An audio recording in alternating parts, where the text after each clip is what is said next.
Okay, ladies and gents, we're live. Although, let's be honest, it's gents, we're live. Good afternoon, everyone. How are we doing? We'll give people a few secs to join. You can see, I think that's Makuta Deradax in the chat saying he's first, but I'm not sure. He might have changed his name. I don't know. I'll just Apparently half an hour ago. tweet out. Oh, I'll just tweet the link out.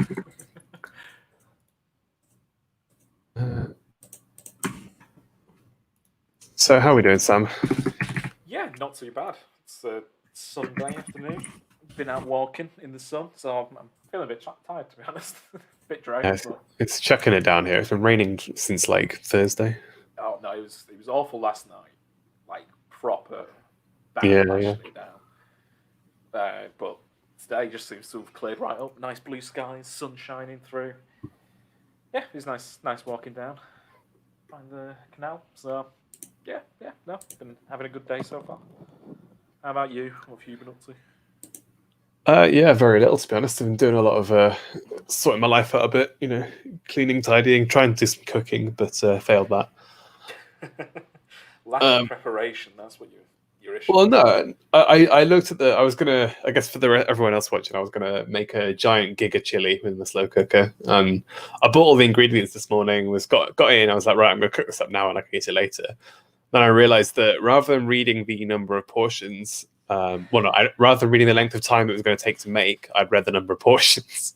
So you didn't mention that bit before when you were describing. It said 5 to 6 for the number of portions. So I was like, oh, it's 5 to 6 hours that it'll take to make. So that's fine. I could put it on at 2 or something. We're ready for that's 7. A long time for a chili. 10 hours. Yeah, it's usually 6. Well, it says 8 to 10 on the thing, so I'm going to do that. But then it says. Then I read it again. I was like, oh fuck, it's 8 to 10. So I'm probably going to do it overnight, I reckon. Yeah, I mean, to be honest, keep me fed for the rest of the week. Yeah, you've tempted me to go and crack my slow cooker out again. I might go do that after this. Just prepare it tonight and start cooking tomorrow. Of a chili off. Chili off, yes, exactly. I've tweeted out the link. Everybody, if you're watching, share the link. That means you too, Sam. Stop lurking. Oh, nobody follows me. There's no point.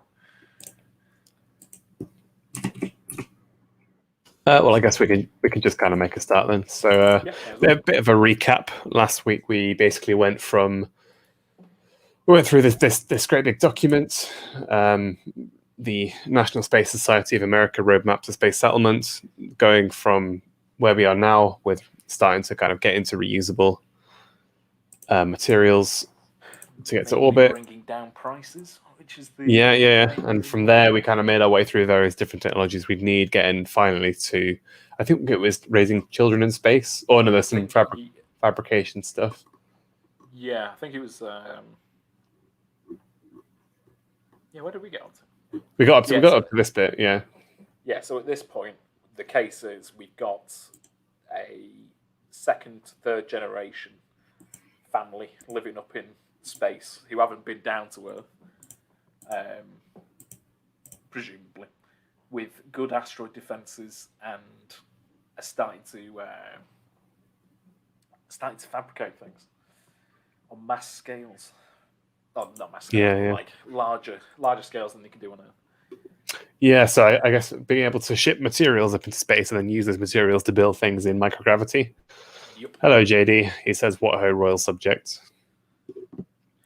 I'll do.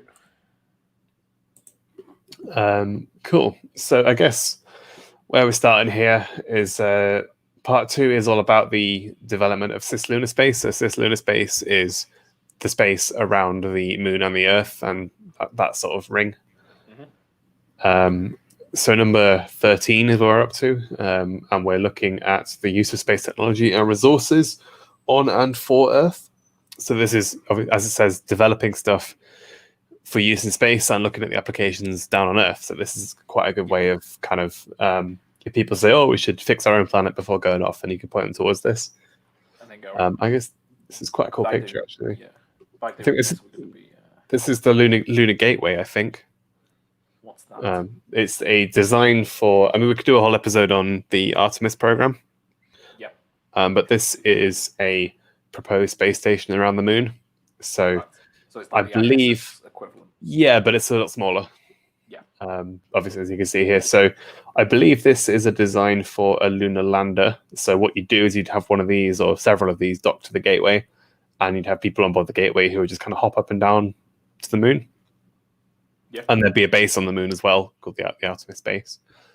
I don't know what this is or that is. The one to on be the honest, right possibly could just be a solar array to try and. no. Well, this looks like a capsule here. It looks like maybe it's this bit is like a tug that takes it from Earth to the moon, and this docks right. with this. I don't know, but this here is definitely an Orion capsule. So this is it's a craft that would take people from. So this would be on top of a large NASA rocket. The SLS, I think, is the one they're building at the moment. This would go up on top of that and then fly from Earth orbit to the moon and dock to this gateway and then go back. Right. So it's an Earth to moon taxi service, basically. Not bad. Okay, so this is going to be basically listing a load of tech that is useful for space and also has applications terrestrially. So I guess comm satellites are probably the most useful, or like first things that kind of come to mind. Yeah. We talked about this with the army stuff, like the military use these all the time. Yeah. Yeah, I mean, we still use them commercially as well. Yeah. So yes, obviously it's private and public have an interest in this. GPS navigation, again, you got military using it, you've got it in your car, you've got it in your phone, you've got it in all sorts of ships around the world. Yeah.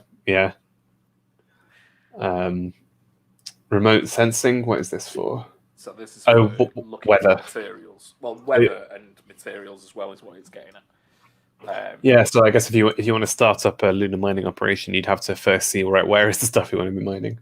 Yeah, you don't want to be wasting time and money looking for the stuff on the surface if you've got a much. Well, I imagine you'd have a better range of vision if you up high in orbit. I don't know what the technologies are like for detecting minerals and things like that.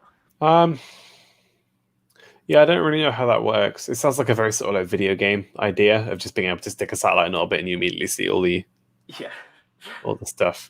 I guess if there's surface deposits, you might be able to pick them up by color change. Yeah, surface deposit makes sense, but yeah. But not for. I mean, maybe if you could use like radar or something. Can you can get ground penetrating radar, right? I'm not sure, honestly. It wouldn't surprise me if you could. There's probably some smart way of how it's absorbed into the rock or something. Yeah, or depending on how something on the surface forms, it might tell you something which may be below. I don't know if it's like high pressure, then it's more likely to protrude. And I'm talking out my arse. I'm not. I heard that geology was entirely useless. It's all about rocks. Nobody cares about rocks. Yeah. Nobody cares about rocks. And also it's useful for looking at Earth, as they say, with weather monitoring, that sort of thing. Yeah. Earthquakes, etc. What is this? Yeah, Lockheed Martin spacecraft.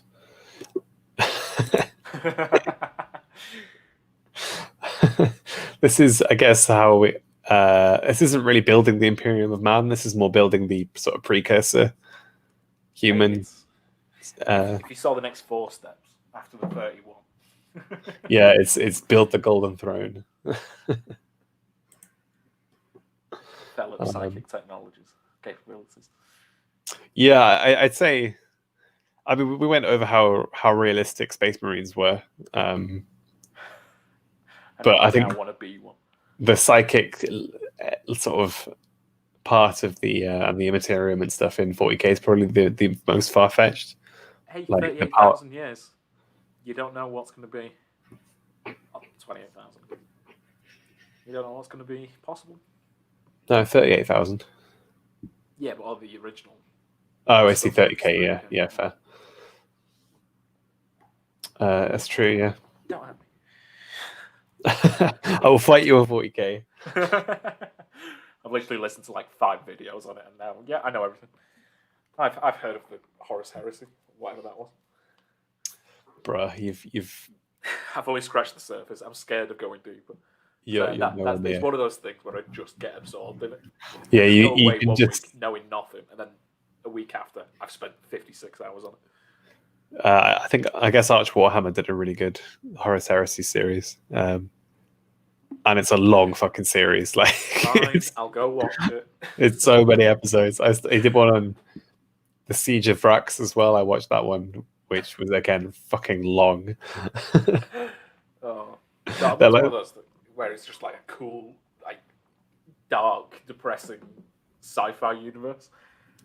Honestly, it's surprisingly realistic in the scale of it, because it's all about like, oh, they have the Imperial Guard, and there's like so many soldiers that they lose count. They literally don't know how many soldiers they have because there's countless billions of them.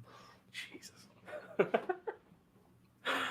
I know I'm going to end up reading a few more. Read some of the novels or something like that. Yeah, because the Imperial Guard are literally just like an army. Like they're just an army. They get dropped off from space onto planets, and they do their thing. Yeah. But there's so many regiments and individual armies. It's literally like.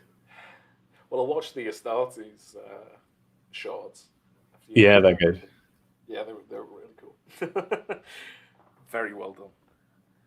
Sort of tickled my interest again. But JD, I'll note that the Eisenhorn omnibus. Yeah, aren't they making a TV show of that, or am I? I feel like they are. Hang on, it's just not Eisenhower. Oh, like we've not even barely got onto the first step. Already taking a tangent. It's all yeah, I think they are.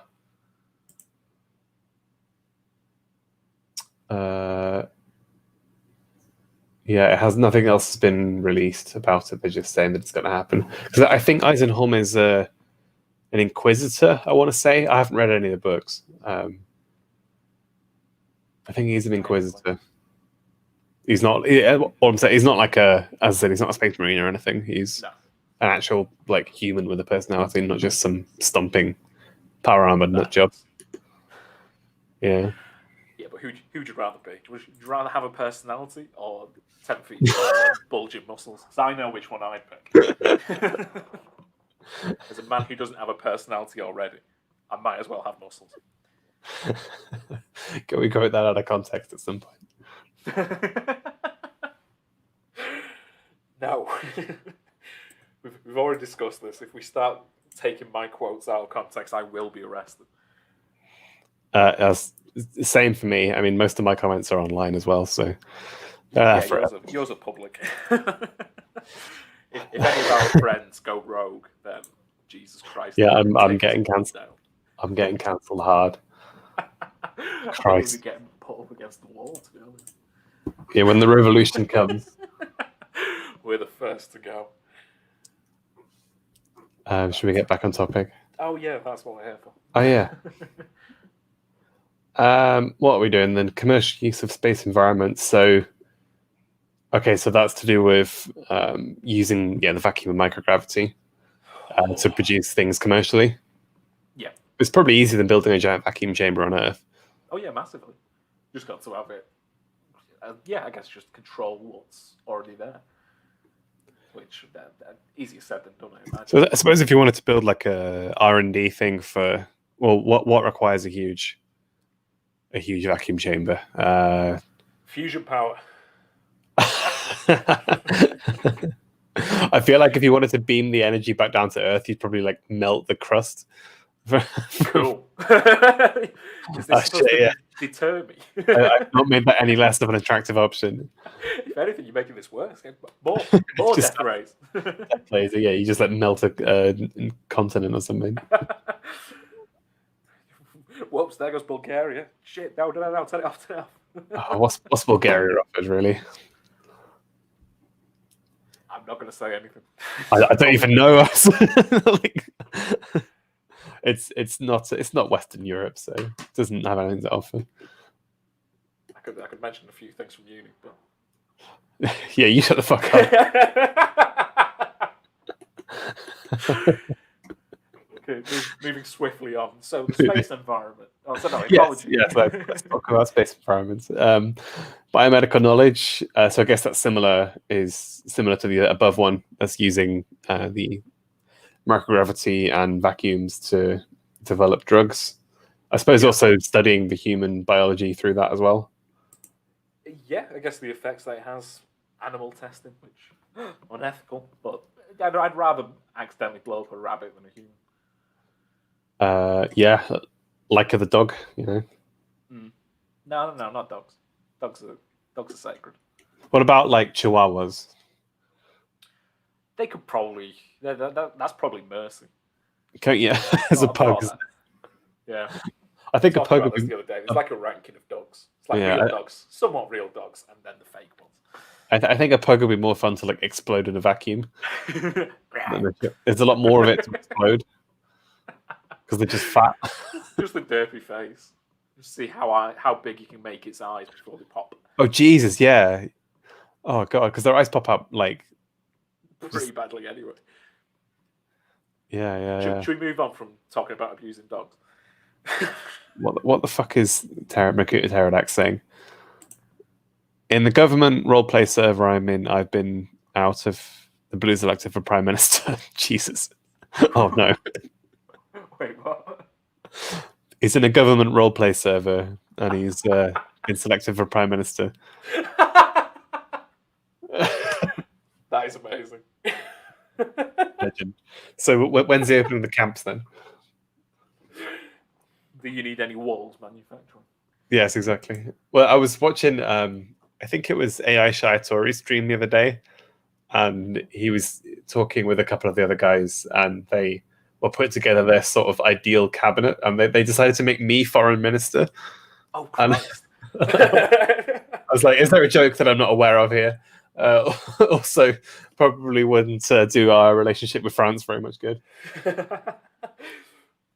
Which, is that a bad thing? Nah, not really. You're just doing what the people want. It's true. True man of the people. You've learned. Yeah, we do kind of need the French to develop a space empire so that we can kind of crush it.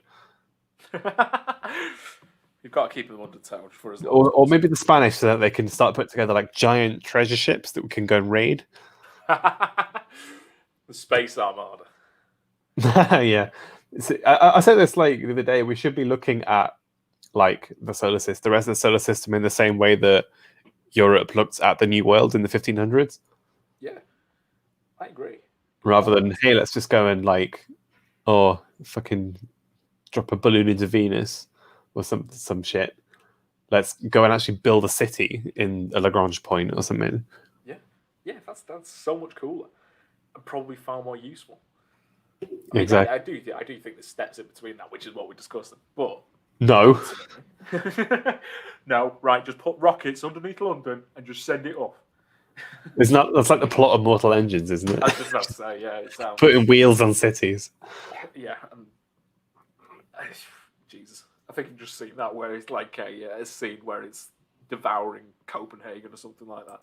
Yeah, what is this Doctor Who episode where there's like a space London or something? Isn't it on the back of a whale? I think there's one in Space London. This is what we're after. This is the end goal. Starship UK, Space Wales. Yeah, no, Space London. I thought, or maybe not, because they have like I think this is one that I missed when it was on TV, so I never watched it. But it has like Queen Elizabeth the 27th or something. Yeah, I can't remember if it was a decent episode. It wasn't a memorable, but it wasn't like awful. Yeah, I just found it weird. Era, I think, wasn't it? Was it Matt Smith? I think it might have been Smith, because there was one of the stuff with the with the like cracks in the wall. I think it was that. Oh yeah, with the silence. Yeah. Yeah, so that must be Matt Smith then. Yeah, it was. I think that's one of the early ones there. God, it's been a while since I've watched Doctor Who properly. Yeah, I mean, to be honest, I watched Eccleston, watched Tennant, and I sort of watched Matt Smith. After that, I wasn't too big into it. I got further. I really liked Peter Capaldi, but as the Doctor, but I didn't like his storylines. I thought they were a bit. Yeah, no, he was a really good Doctor, but his scripts were crap, and his like story was crap. Yeah, if he had like Tennant era writers, it would have been better. Yeah, I think I watched up to the end of. I think I tried the first episode of that fucking woman. What's she Oh called? yeah, I tried as Whittaker. well. Just there, like I maybe tried I'm the wrong. first. Maybe. Yeah, literally. I thought I'd give her a chance, but Yeah. yeah, I think I even no. watched the second episode. Was that the Rosa Parks one? The second one. Oh, what? They had a Rosa Parks one. Oh yeah. Oh And god. obviously, the evil person was disguised, quote unquote, as a white guy. Of course. It's like this is so transparent it hurts. Have they ever had the space KKK? Because I feel like that's the thing they would do. Or is that just Daleks, basically? Well, yeah, I think like the Daleks are basically space Nazis, aren't they? Yeah, Very ethnocentric. You can't merge with anything. That's why when there was the one in New York that caused an uproar because they had a half human, half Dalek hybrid, and you had visitors there, didn't you? And Yeah. Yeah, I remember that. That was pretty interesting. It's weird. Back when sci-fi was great. I did pick a fight with Spanish nationalist Twitter, which was a lot of fun. Wait, what? I just posted some Francis Drake memes at them, and they chimped out. How do they counter that? They don't. El Draco scared the shit out of them. Please, no more. I think someone else said that Spanish men have only given the world one thing, the Latina. Oh, sweet mamacita. I have to agree. I have to agree. Yeah, there's a reason I took up salsa dance. Yeah, Randy bastard. I'll be honest, it's working. So you say. At least in my head. If anything, it might lead to something else, but you know. Or another. Yeah, fucking a jail cell, yeah. Yeah, maybe a restraining order or two, but you've got to get past that if you want to get to the gold. The booty, if you will.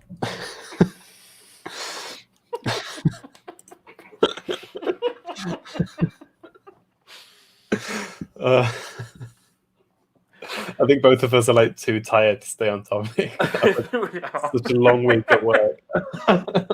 It's been fucking awful. I've already ranted about space several times this week. Yeah, I mean, I guess we can power through this section. So, ecology and agriculture. So that's, I guess, developing technologies and how to live in hostile environments is also going to be applicable on planet Earth. Yep. I see, JD. I disagree with this. I do think it's something biological that we all have an obsession with foreign women. But it's because English women are so shit. I think that's part of the reason. 99%, yeah, I will agree. I would say that if you look at the British Empire versus, that's the wrong one. As we said, the Spanish Empire, the Spanish were way more like rapey than us. Like the Brits, when they moved to other places, they tended to bring their like wives with them from England. The Chadang. Whereas the Spaniards would just start banging everything in sight. Disgusting. I guess Englishmen have standards, is what I'm saying. Yeah. Standards, and we're loyal to a T. Well, that's what I'm saying. Is that she'd have to be a pretty great foreign woman. We've met a few. So agriculture. Not at all. Not at all. So then there's like mining, extraterrestrial raw materials, as we said, helium-3 on the moon, platinum, rare earth elements. Apparently, I didn't know that. So. No, I wasn't sure about that. But... So does that mean stuff for use in electronics? Yeah. Rare earth, like cobalt and shit. Yeah. I mean, I think there's huge reserves of cobalt in Africa, but I think the Chinese are like busy trying to take those over. I saw recently that Chinese or Mandarin was becoming mandatory for South African police to learn. Yeah, which is no idea. No, I didn't think they were prominent in South Africa. I could be making that up. Poor countries. South African schools are now taking Mandarin. See, the thing is, this is just creating a war now, but a war which we're not allowed to take Yeah, part in. Mandarin mandatory for South Africa's police. I was listening to that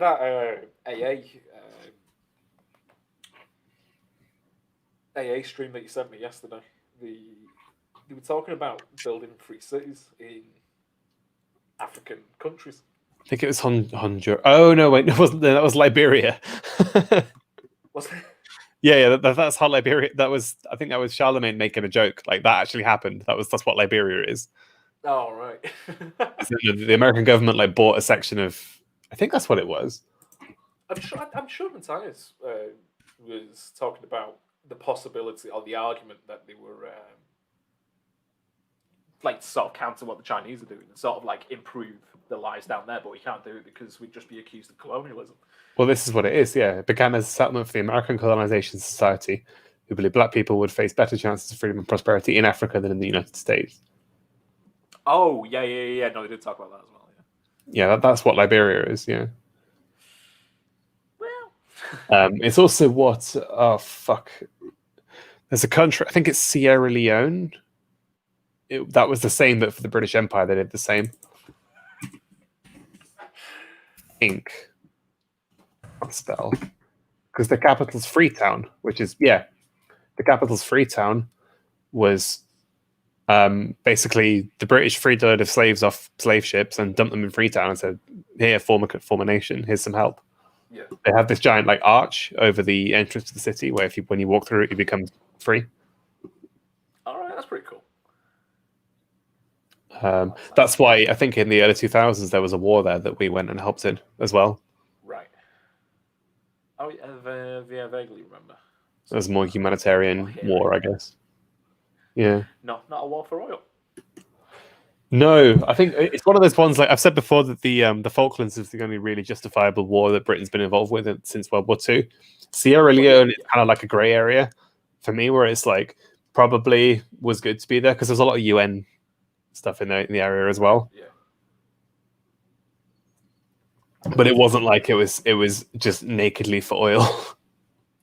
It seemed to be genuinely for like people trying to help. Yeah, like a peace process. Which is good. Again, JD is speaking the truth in the chat.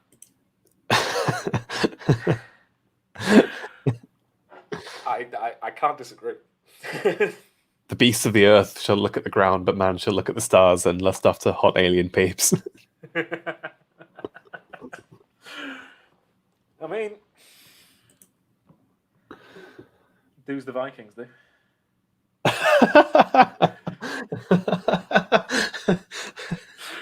Jesus, yeah. It's Northern England has never recovered. No, trust me, it hasn't. Southern England's not much better. No, you just go to rich areas. I mean, honestly, since the students have been coming back, you can see the level has increased massively. Yeah. It's interesting now that I mean, this is a mega tangent here, but I don't really care to be. Wait for part 5, and then we'll. They're just looking at the screen and just chatting shit about random stuff. Yeah, like the fact that richer women tend to be more attractive. I think that's an interesting idea there. I think he made the point. It's like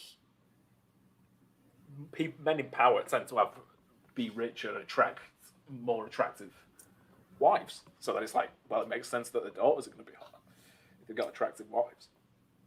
Sounds like eugenics to me. I mean, if it makes more attractive women, who's going to argue with this? Yeah, but you got to be rich though. So yeah, but if you flood the market, then what we consider attractive now becomes less attractive, but they're still attractive comparatively. So I guess the idea is to get as much money as possible, get yourself a rich MILF, and flood the market with rich daughters. Yes, marry one of them. JD's just glad that the East Asian and Eastern European students have returned to London. I bet you are, mate.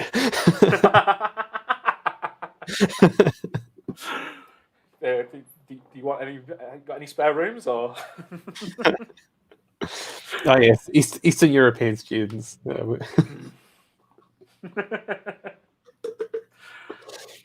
So Brexit's so, happening. sorry. Oh yeah, actually, yeah. Start handing visas out like Smarties.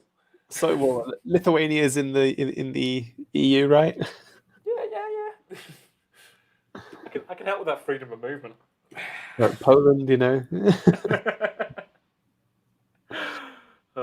Right, we need to get back on track. It's half an hour and we've not even finished the first bloody step. Power from orbit. Power from orbit. Solar power, and then. Well, no, I think this is solar power. Is that you stick a giant array in orbit, and then you basically beam it back down to the Earth with microwave energy. Yes. Yes. Which the thought behind that is there's not the atmosphere there to stop the solar power getting blocked. Yes, and so if you're in geosynchronous orbit geosynchronous orbit is quite a way up, so you're going to be in the sunlight most of the time. Most of the time, yeah. And you're also above the same spot, so you can beam it back down at the same time. You get like wireless power networks, basically, which is quite cool.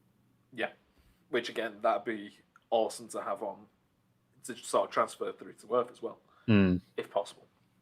And I think the end game is to set up these sort of things because you can use the energy to push along a spacecraft. Yes, ion engines and things like that. Well, no. So more like a solar sail. Yeah. So you'd have some giant power plants throughout the solar system, or giant solar arrays, with giant kind of microwave lasers, which would serve as sort of accelerators and brakes on craft.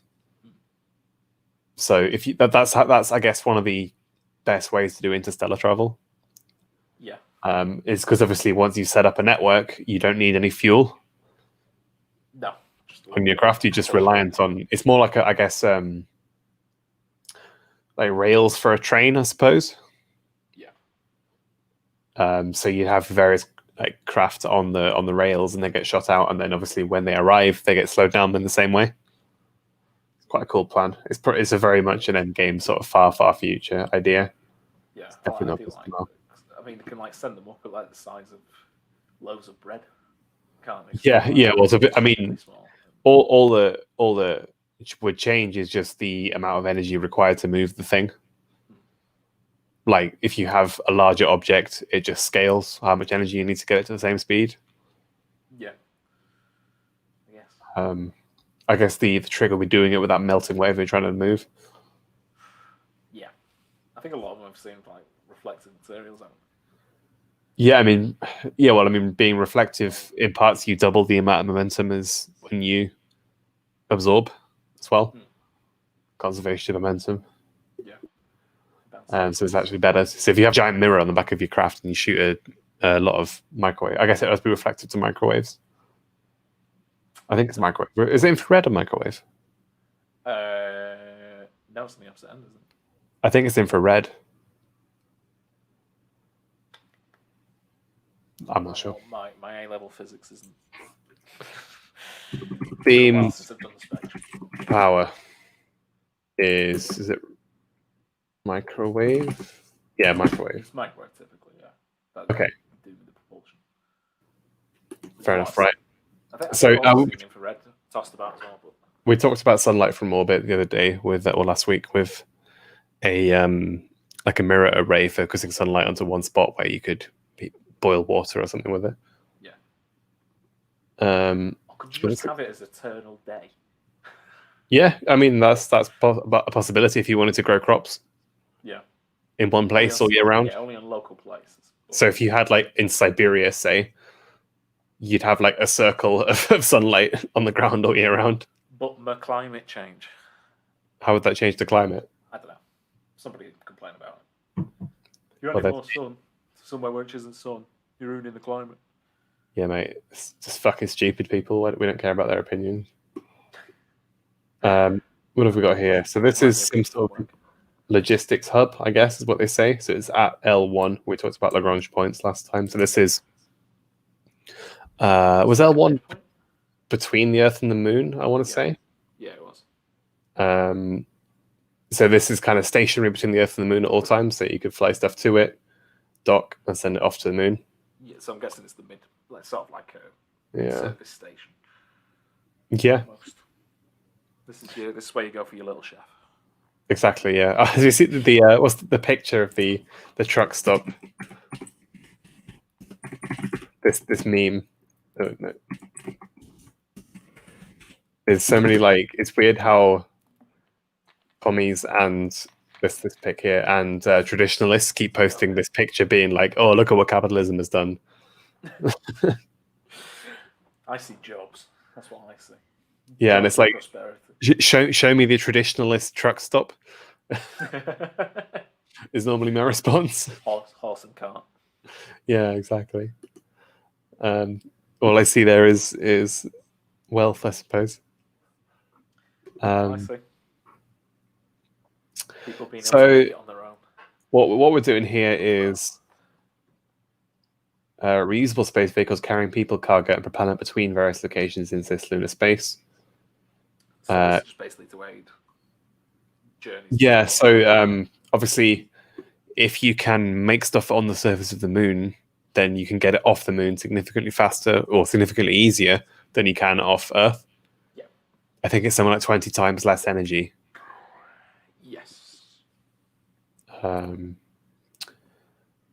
then obviously you can put people in the habitats as well. So I guess that's what this stuff is here on the end. Mm-hmm. These are all different little capsules, and it's a robot arm, which is quite cool. You can see one going from the moon there. Yeah. Like drop pods. Yeah, basically, yeah. Barriers to this are continued reliance on expendable crafts. True. Little attention to logistics operations that support human operation. So yeah, I mean, we don't really consider permanent space habitation at the moment. We only talk more about like Earth to space rather than space to space. Yeah. Yeah. We don't have any propellant stores in space for stuff like, that either. Because you can make propellant from fucking ice on the moon. Like, it's not difficult. You mean just liquid hydrogen, liquid oxygen, burn them, and then bang, it goes back to water, and you get energy. Yeah. Yeah. Remember that in The Martian. Yeah. Yeah, so that's what I said here. Yeah, the moon appears to have substantial water reserves. Some of the water could be used to create rocket fuel and refueling in space via orbiting depots and tankers. I guess that's what this lunar gateway would also maybe do if they had a tank on it to pick stuff up from the surface to get on the top. JD's having a rant about the traditionalists. Yeah. Didn't you come out as a traditionalist in that political compass test that I sent you? I guess I'm like, I appreciate tradition a lot. It's more in like as opposed to pragmatism. Yeah, like it is more personal for me. Like if someone's like, I want to build a petrol station, and it's like I could build it looking like the McDonald's meme for X amount of dollars, or I could build it looking like a Greek temple for 100 times that. It's like, it's literally just a truck stop, mate, but just fucking build it for as cheap as you can. Chill. Yeah. Also, yeah, I mean, they want, yeah, it's just retarded. All the traditionalist stuff is always done by private individuals as well. It's not even the fucking state that does it. The state just does shitty brutalist structures. Yeah, or it has done in the last 100 years, I guess. It's pretty disgusting. Yeah. Just fucking Catholics, man. They drive me mental. Not but a pain in my arse. I mean, okay, I will allow them to ally with us if we are building giant spaceships, so they can look like the 40k ones. What, you've got to have a massive cross? No, just like a 40k battleship. Like, tell me that's not a Gothic cathedral with engines strapped onto it. Yeah, okay, you have a point. That's pretty sick. Yeah, like if we build a spacecraft like that, then I have no problem with allying with them. They can architect that. That's fine. If they have worth. Well, yeah, if they provide value. They can stay. Yeah, this kind of sums me up as well. Yeah, I'm traditionalist. Not traditionalism, like just being lapping as a Catholic monk. Yeah. No, I'd have to agree. Yeah, I guess heritage more than tradition, I suppose, is like being knowledgeable and appreciating your own history. Yeah. I see not wrong with that. If anything, it should be preferential. What are they saying? Milestone can be considered achieved when regularly scheduled transfers of crew, cargo, or propellant occur between 3 or more locations in cislunar space. Yeah, seems. Several service stations. Yeah. Several space truck stops. Maybe even a space McDonald's. Space Mackies. What the fuck is this thing? Robust space infrastructure for human and robotic operations. Space drones. Space drones. I mean, it makes sense to have space drones because it's not exactly friendly to people, is it? No. I mean, it's like if we're talking about starting to bring things to and from the moon. You shouldn't need a human for that each time. Yeah, for sure, yeah. If you want to, yeah, I mean... But you're taking space truck drivers' jobs. Robots. Where's Andrew Yang? All the stuff they do now is pretty much fully automated. Like they did, the Crew Dragon thing they did. Yeah. They did that whole mission with no people on board first. So it's like, I'm assuming they've done drone flights before. Yeah. It's that they can do everything with a person. Everything they can do with a person, they can do with automated. Yeah. Now, like it's not difficult because it's so complicated. It's so much cheaper as well. You can't fly a rocket with controls. No, even back in the day, in like the 50s, they did it with a guidance, like a clockwork guidance system. I mean, I think the Japanese got around it recently because since World War II, the Japanese have had a limit on how big rockets they can build. Wonder why. For some reason, yeah, I can't imagine why. But they got around it in a really smart way because they weren't allowed certain levels of guidance system. So they just built their rocket to be like so aerodynamic. Salty about 1945. I can't imagine why again.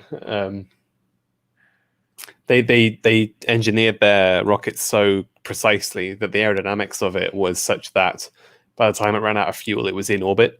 Wow. So they just pitched it. They just kind of angled it off to the side rather than launching straight up. Just lit the fuse and let it go. And then, as I said, by the time and just the arc that it took, the trajectory it took, and the aerodynamics of it, I think it was spin stabilized as well. So if you're spinning along its axis, then that means it's more stable from gyroscopic forces. Yeah. And yeah, by the time it runs out of fuel, it's just sat in orbit, and you can detach your payload or whatever. Sweet. So the Japanese smart, but it wasn't very big. Now we can make it bigger. Well, I can try. I'll go work with NASA or something. Yeah. What are we saying here? So reusable spacecraft like space tugs. Yeah, so I guess the idea of a space tug is that you'd have a rocket that launches, say, like a crew capsule into low Earth orbit, and then from there, like a tug that sits in space permanently comes and picks it up, takes it to the moon, allows it to dock to some space station, and then goes back. So that then, obviously, per launch, you won't need to launch very much. You need to just launch the capsule, and then something else takes it from Earth to the moon. Yeah, you could reduce a lot of weight. Yeah, exactly, per launch. And then obviously that thing would have to be refueled, so you need a whole fueling infrastructure around that. Which is what the Step 14 was all on about. Yes. I'm thinking about these sorts of things. I know, right? Cryocooler. Okay, so yeah, if you have cryogenically frozen fuels, then you will need to have some way of keeping them cool, I guess. because a lot of the problem they have at the moment is the fuel keeps boiling off. So you can't have your craft actually in space for very long, otherwise all the propellant just evaporates. All right, I didn't know that. Because I think it's the lack of pressure and being in 0G. Construction drones. Yes. Construction drones, we've got power transfer, wireless power, yeah, we said that about that as well. High bandwidth interplanetary communication systems. So you want to be able to do your zero ping gaming to Mars. CSGO Mars esports team. I mean, I guess you got the light lag to consider. So it's never going to be accurate. It's never going to be perfect. No. Let's come meet in a midpoint massive tournament between the Martians and the Earthlings. Yeah. Terrans. So what? Yeah, we haven't got cryo cooler systems. We haven't got technology to transfer cryogenically frozen liquids between these objects. So we said before about refueling by basically spinning these ships around each other. Oh yeah. Which is quite a cool idea. Yeah. Lack of software. I mean, that can just be written. That's not too much of an issue. Yeah, that could be fine. Sophisticated. I guess telepresence is like remote control. That's what they mean, rather than completely automated. Yeah. Okay. So this could be I think that's just talking about. Yeah, I think just like remote control instead of replacing the humans in space. So they're talking about construction, but they'll have these instead of actual people out there. Which makes sense, I guess. Which does make sense, yeah. When a logistics base demonstrates the ability to dock several pressurized and non-pressurized space vehicles, move the cargo from one to another robotically. So it's all to do with moving cargo around, I guess. That's quite interesting. At L2, yes, this is on the far side of the moon. Dark side of the moon. Just Pink Floyd repeatedly playing. Oh, here we go. Here we go. We're getting into the big shit now. O'Neill cylinders. I'm just looking at the photo for that. Just like, oh my god, that's cool. Yeah. So if you've seen Interstellar, I have not. This is basically the final few scenes take place in one of these. And it's called an O'Neill cylinder. It's like a giant rotating kind of barrel with a settlement on the inside. And obviously, if it's pressurized, then it's a whole ecosystem. Okay. I think it's actually a bit smaller than a O'Neill cylinder. Because they're meant to be like kilometers in size. Yeah. So if this is 100 meters across, diameter, yeah. Providing a low approximation for Earth gravity. Yeah, in equatorial low Earth orbit. So yeah, we want rotating habitats like this, so you can pressurize the whole thing. So it's equivalent to being on Earth. You got the same temperature, same air pressure, same gravity. Yeah. So you can grow crops, you can have like buildings, you can walk around. Yeah, so it would be like living on Earth, but in the middle of a weird barrel. But you start developing your space workforce from there. I mean, it would only weigh. That doesn't seem like a lot. What's this? The ton. 1,000 tons. I'm sure battleships make way more than that, or like aircraft carriers way more than that. Well, I guess what would you need on it?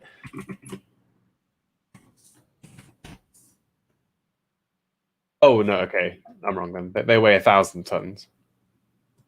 So this is 8 times bigger than an aircraft carrier, which, I mean, they've got more than 8 aircraft carriers. So yeah. I imagine sure all of this would be, or the vast majority of this would be built in space as well. Yeah, so you would have to ship the materials up there. So 8,500 tons of material. Well, either from Earth or from the moon at this point. If you got it from the moon, it'd be a lot cheaper. Yes. What did they say the cost? Actually, see what page are you on? Page 28. So if we go back to the start, they had a goal for the cost that they wanted to get down to. Yeah, here we go. 5,000 per kilo. No, it's 500 per kilo because they want to get 10 times less than 5,000 per kilo. Oh, sorry, right. Yeah. Yes, it's $500 per That's kilo. what it is now. Yeah. So $500 per kilo, and they want deregulate. 500 times 500. So, oh no, sorry, I'm going to add 3 extra zeros on it. What's that then? That's 42 billion. 42 billion. That doesn't seem like a lot. Well, 42 billion. It wouldn't just. That's just materials. That's just payload. Yeah. Okay. You've got to send up the rocket as well. But like, so, send this to fucking Trump and okay. go. Right, US, I know you're dying at the minute, but US defense budget. 700 billion. Like 700 billion or Space City. I mean, it's probably more like a space village, to be honest. It's only for 500 people. I'm just imagining like old little church settlements and things like that. Literally, really cute. This is my dream, is to have a solar system populated by a billion trillion people, all in little rotating English villages. Again, that actually sounds incredible. Yeah, we're gonna have a million billion trillion of them just floating around the sun. Makuta Pterodax, are you okay? Try to make pancakes today. Use self-raising flour, and it turned into a proper cake. I mean, at least now you have cake. Like, there doesn't seem to be a downside here. Yeah, this was a win-win. Yeah, I don't see any problem with this. If anything, it just means you can have more cakes. It does. Now go back and make pancakes. So what do we have? It would not need radiation shielding because of the Earth. Great. The Earth's magnetic field around it, so that means you don't have to armor it as much as you would normally.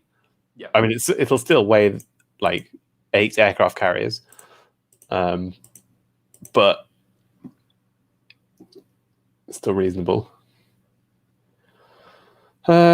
Integrate reverse economy. I mean, this is like the ISS version 6 or something. Like it's yeah, it's a little bit of an upgrade from the ISS. It's an iteration, and like, I mean, this picture is a bit idealistic as well, with fucking grass and tennis courts and stuff, like a football field. A football field. Yeah.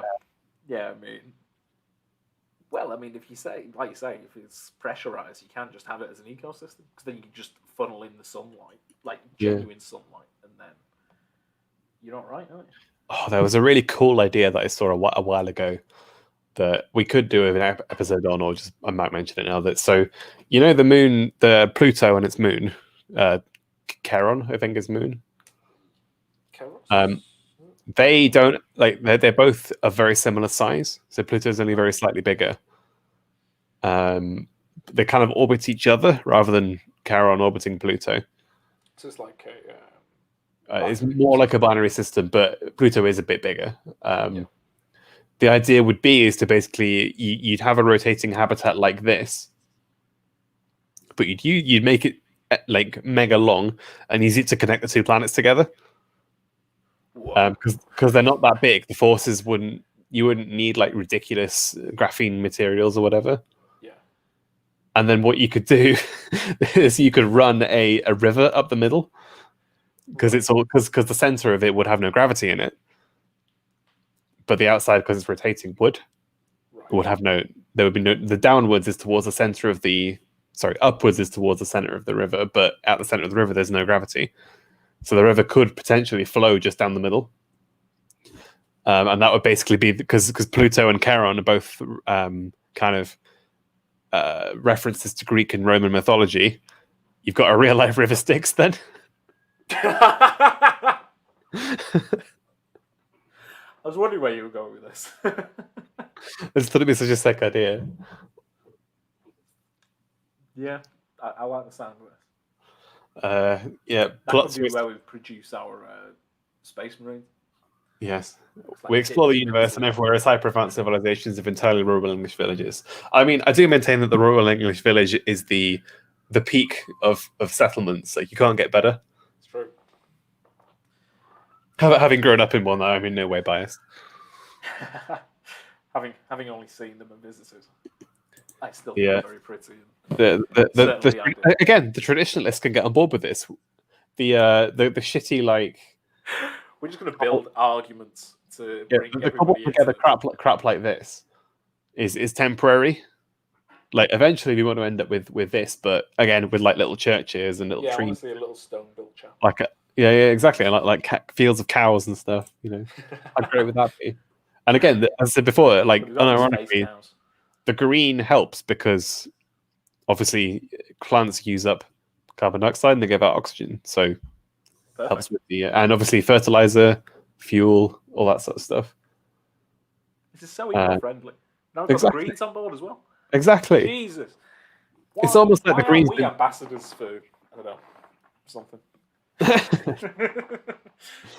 Precautions. I love this. Precautions to avoid uncontrolled deorbiting would also be needed. I second that. Shit. We don't want to hurtle back down to Earth with a 8,500 ton kinetic missile. Yeah, that would do a lot of damage. That's a lot of damage. Flex tape isn't fixing that. Yeah, I mean, I guess that's an advantage of a cylinder is that it's quite easy to put engines on it because you can just thrust in one direction, whereas the space station is all over the place. So it's hard to actually thrust through the center of mass, so it just doesn't start rotating. Got good practice. Components. So we need a habitat intended for permanent residency. Yeah, and transportation system from Earth to here. Okay, what do we have? What do we not have? For humans, yeah. We don't have the construction technology. I mean, I said we can build aircraft carriers. Like they can smash out giant ships in gravity. Yeah, so why can't you do it when we've got our microgravity factories that we already set up previously? Questionable economic return, but it'd be cool. Yeah, exactly. This is like the argument I had with my.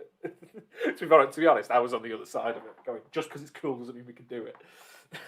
No, it's like cool, possible. Like possible, and creating more microeconomies. I think this is a legit one. Debris smashed it into it. You imagine you're going out for your jog up around the ring, and suddenly and get pinged off by a flick of paint. From yeah, like a flick of paint. 5 years ago, smashes through the steel hull and just blows your brain off. Yeah, this is quite a step. I think this one. It's quite a big one. It does seem like quite a reach. So what, we've got 100 meters in diameter, and I don't know how long it's supposed to be. Yeah, they don't mention that. They don't. Okay, well, space power solar system. Oh, we talked about this a bit. Well, I guess you could make it modular. You could, yeah. There's no reason that it can be as long as is necessary. As I said, you could string 2 planets together with it. Yeah, you have so many villages. The language of the universe will be verses of Jerusalem, Hallelujah, and Britannia rules the waves. Wavelength. Boo! I don't like that. BBC. If you start using microwaves to move ships between stars, then that's Britannia rules the microwaves. That works for me. I don't know. It's possible. We've said about this here. Solar power plants. What do they say? Space solar power platforms located in such orbits, so geosynchronous, could provide power to receivers on Earth more than 99.5% of the time. Yeah. Whereas, as we said before, on the ground, solar power is a bit crap. Yeah, you're limited by the atmosphere itself, weather. Yeah. There's a lot of things which would reduce the need for fossil fuel delivery systems, such as pipelines, tanker ships, trains, and trucks. Good, yeah. What have we got here? Space solar power for baseload power markets should be much more economical in its use of building materials. Oh, I see. Yeah, you're not using up any ground area, are you? All you need is a receiver. Yeah, the receivers is that. And I guess you would need some space around that to stop people getting fried. Somebody getting roasted from orbit. The three gorges. It's still cool. Yeah. Just Required nudge it slightly off. Just over a limit. 100 square miles of valuable farmland. Okay, so the opportunity cost of building the Three Gorges Dam was getting rid of 100 square miles of valuable farmland. Yeah. Okay. Yeah, makes sense. That's quite cool. Isn't the Three Gorges Dam about to collapse? Probably. I kept seeing that. I don't know whether it is or not. It's like a cataclysmic event if it does. For us or the Chinese? For all of Southeast Asia. I don't live there. That's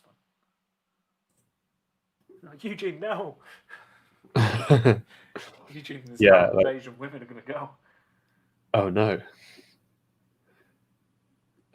Because it's the whole Yangtze River. Jesus. I presume, yeah, and then not Southeast Asia then. I guess it would take out, because they flooded like a huge area.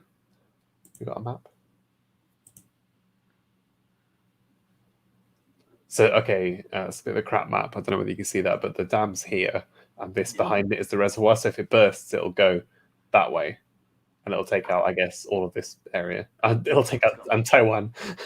No. No.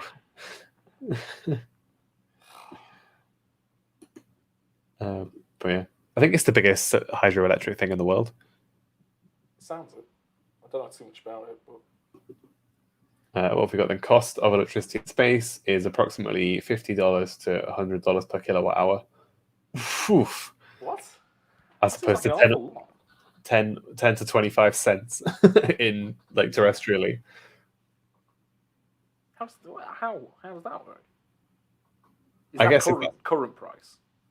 Is that including like building the solar panels on the space station? Possibly. I don't know. But that would come down massively with you, because I'm sure they get a lot of the materials from the moon for solar. Yeah, I guess. Valid business case. Nah, it's cool. Just go for it. I guess, yeah, so you need... Sorry? JD. You randy bastard.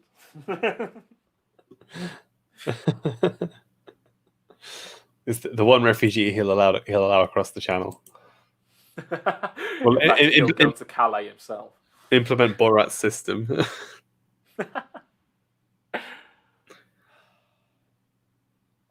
So I guess they want to be able to get there, design the power satellite and the receiver, I suppose. Oh, that's a cool diagram. That is cool. I mean, the beaming is a bit suspect. I don't think it would look like that. What are they taking out there? Is that Florida? No, it's China. They're taking out China. That seems to be basically where we were looking at the Three Gorges Dam. Oh, no, I think that was here. I was here. I think this is more like Mongolia or Russia, actually, up here. Just about. So what's this? So I guess this is that's the solar array. Yeah. I don't know why it's conical. That's a bit strange. I'm sure there's a reason. And then this is the Although I wouldn't have imagined it would have been like a cone shape, like the reverse. Sort of like funnel it in, like funnel. Like that's probably better. I don't think that would make. I guess I thought you just have as much area as possible, like a giant square. Well, I was just thinking if it starts reflecting off, maybe another one of the plates can catch it. I don't know actually. That's what I was thinking of. But like a giant parabolic mirror, I guess. I don't know. Barriers, opposition to misconceptions. So people being fucking stupid. 5G is, People being fucking stupid. It's gonna fry my brain. I think it already has. Reduced launch costs, that's fair. Understandable. Lack of design, so fucking design it then. Yeah, again, this is looking 50 to 100 years in the future. It's human will. We need some human will. Microwave frequency. Ban video games, ban porn.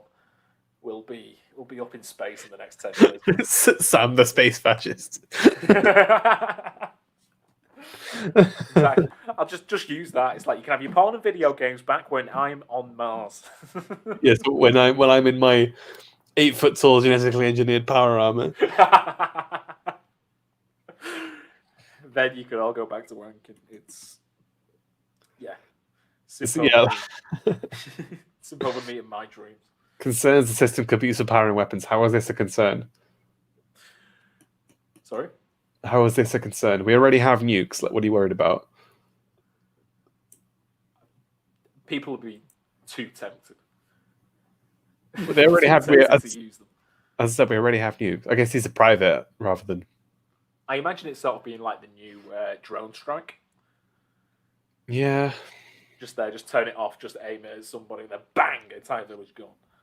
But like, you'd have to have a lot of energy, and you couldn't like these receivers would have to be pretty huge. You couldn't focus it onto one point really. What if you have like 6 of them and they all converge on one point? Well, because the atmosphere would disperse it a bit. Okay, you may take out a few of the surrounding villages as well. Just melt like a fucking cylinder. If Obama wants to blow up a village again, just glass a crater in the ground. Yeah. Whoops. Finger slipped. Yeah. So we need space solar power system to become operational in multiple locations. So we have 200,000 units with 1 million more on the way. You're supposed to laugh at that. Sorry, I'm currently Googling how much money has been pumped into OnlyFans. Yeah, but those are all private donors. They're not like it's not. I know, but if they had sense. See, you're gonna force them to have sense, are you? Yes. Sam the space fascist. I'm going full space fascist. Spice. It's the one place which has yet been corrupted by capitalism. Total valuation is nearly $1 billion in 2020. Have you seen the CEO of OnlyFans? No, but I imagine he looks how I'm imagining. How are you imagining? Fucking nerd. No, he's a massive Chad. Is he actually? Yeah, this guy. What a lad. He's history's biggest pimp. Literally, yeah. Oh my god. But yeah, $1 billion. Come on, that's like at least a thruster. We're on to part 3 actually. Yeah. To the moon. This may not turn into a 5-part series. Oh, actually. Is this Artemis? This is. So I saw a picture the other day, which I can neither confirm nor deny how real this is. But I just sorry, I just have a link to a tweet that I want to just share quickly. This is supposed to be an official render of what NASA wants the moon base to look like. I saw this. That's sick. That was so cool. Yeah, it's very cool. In fact, this is. Wait, have I got the actual NASA.gov link? Let's have a look at this. Oh yeah, here we go. Yeah. Like a sublunar. Oh. Yeah, so well, it makes sense. It makes sense to protect from radiation and stuff, yeah, of course. and to keep heating as well. Yeah. No, I'm not denying it, but just the thought it's so cool. Because I guess that's the thing with the space station. It's actually like so hard to expand it. Yeah. Whereas with a moon base, you just take a few extra steps. Yeah, it's literally just like expanding something on Earth. Yeah. So if it does end up looking like this in like a crater, then because the Earth will always be in the same spot in the sky because of the tidal locking of the moon. Yeah. So I don't know what this is to be though.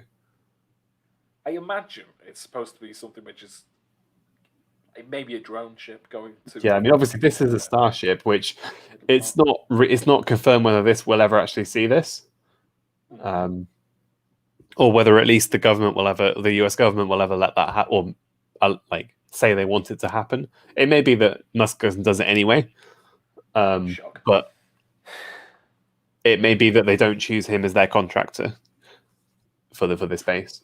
Maybe. So yeah. Icon illustration of a conceptual lunar base. Yeah, I don't know what icon is, but how sick would this be? Can you imagine? So cool. And this is supposed to be in the next 10, 20 years. Yeah. So what we got? I mean, we've got the little people. I mean, that's the issue with the SpaceX and the Blue Origin landers is they're so tall.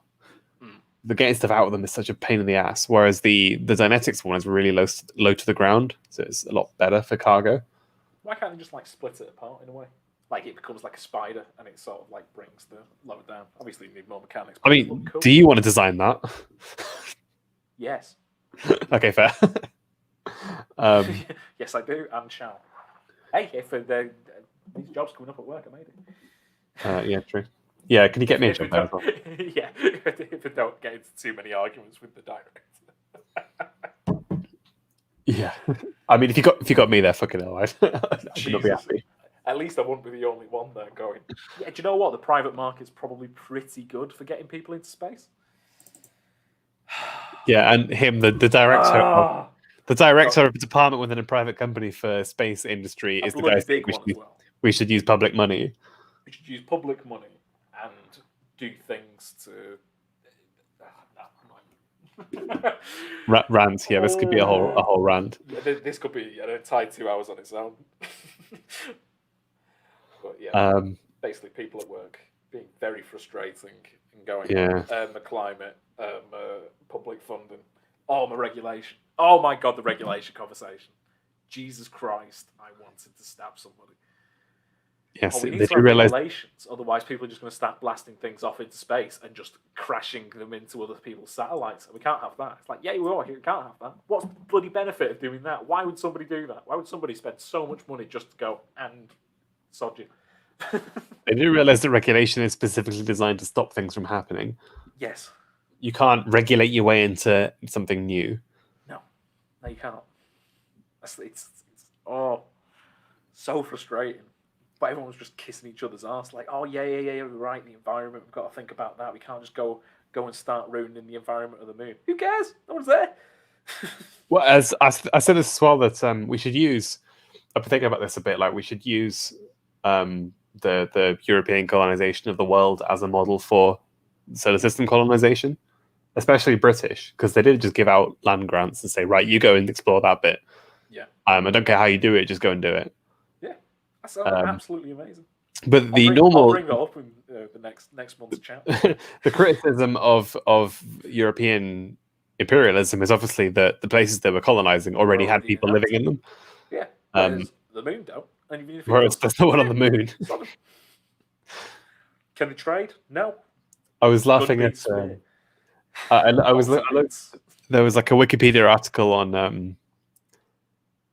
What was that? I can't remember why I was looking at this, but it was like the initial sort of grants that Queen Elizabeth I gave out to Englishmen to go and explore the New World. Right. And she gave a guy a grant to go to the Caribbean to claim some islands and quote unquote engage in piracy. I just thought that was fucking hilarious. The Queen telling you to go be a pirate. Okay. Yeah. That's what privateering. That's what got me in with in trouble with the Spanish people. Was they posted something shitting on Elizabeth I, so I posted a pic of Francis Drake looking smug, saying like, "Stupid Spaniards." It's called privateering. Yeah, rule of dibs. There we go. Yeah. Monarch enforced rule of dibs.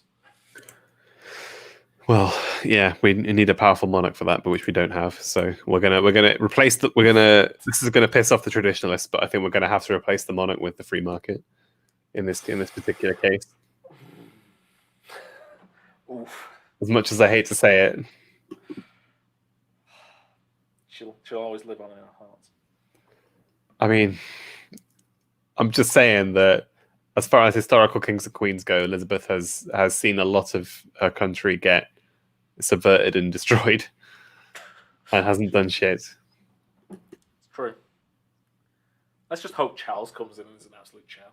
No, I mean I'm more excited. No, I don't think he is. He said some concerning things about the environment and stuff. Yeah. I think William is more of a Chad. To be honest, I only really know about like him personally through like the Peter Crouch podcast. Oh, really? seems pretty sad, to be honest. I'm all for it. Prince William seems pretty sound. I mean, he's the one with the wholesome family life as well. The hot trad wife. He does have a hot trad wife, yeah. As opposed to the fucking cook that is Prince Harry. Oh yeah, I mean, I knew I'd trigger the pterodactyl by talking about the Queen. The Queen is the worst monarch. I mean, don't go triggering your new Prime Minister. You're not wrong, my friend. She is good, nothing more.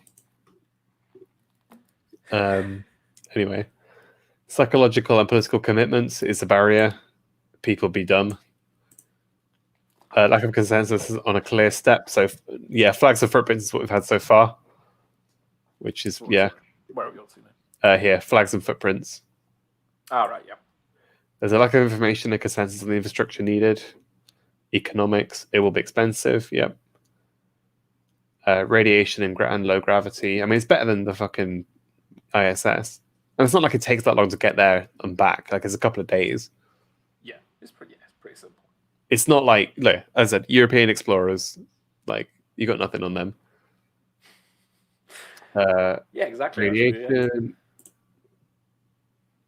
I mean, why do you think Musk is building a tunneling company?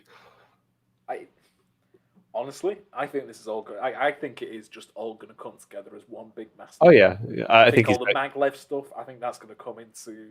He's fairly open about that. This. Yeah. The Starlink as well.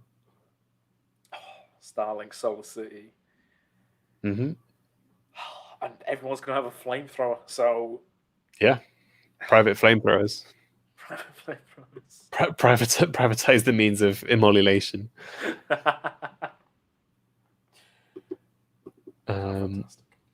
What I've got here: robotic confirmation of lunar resources. This is a bit boring. I think this is just like using landers and stuff or landers and satellites to pick stuff up. I don't think we care that much about this.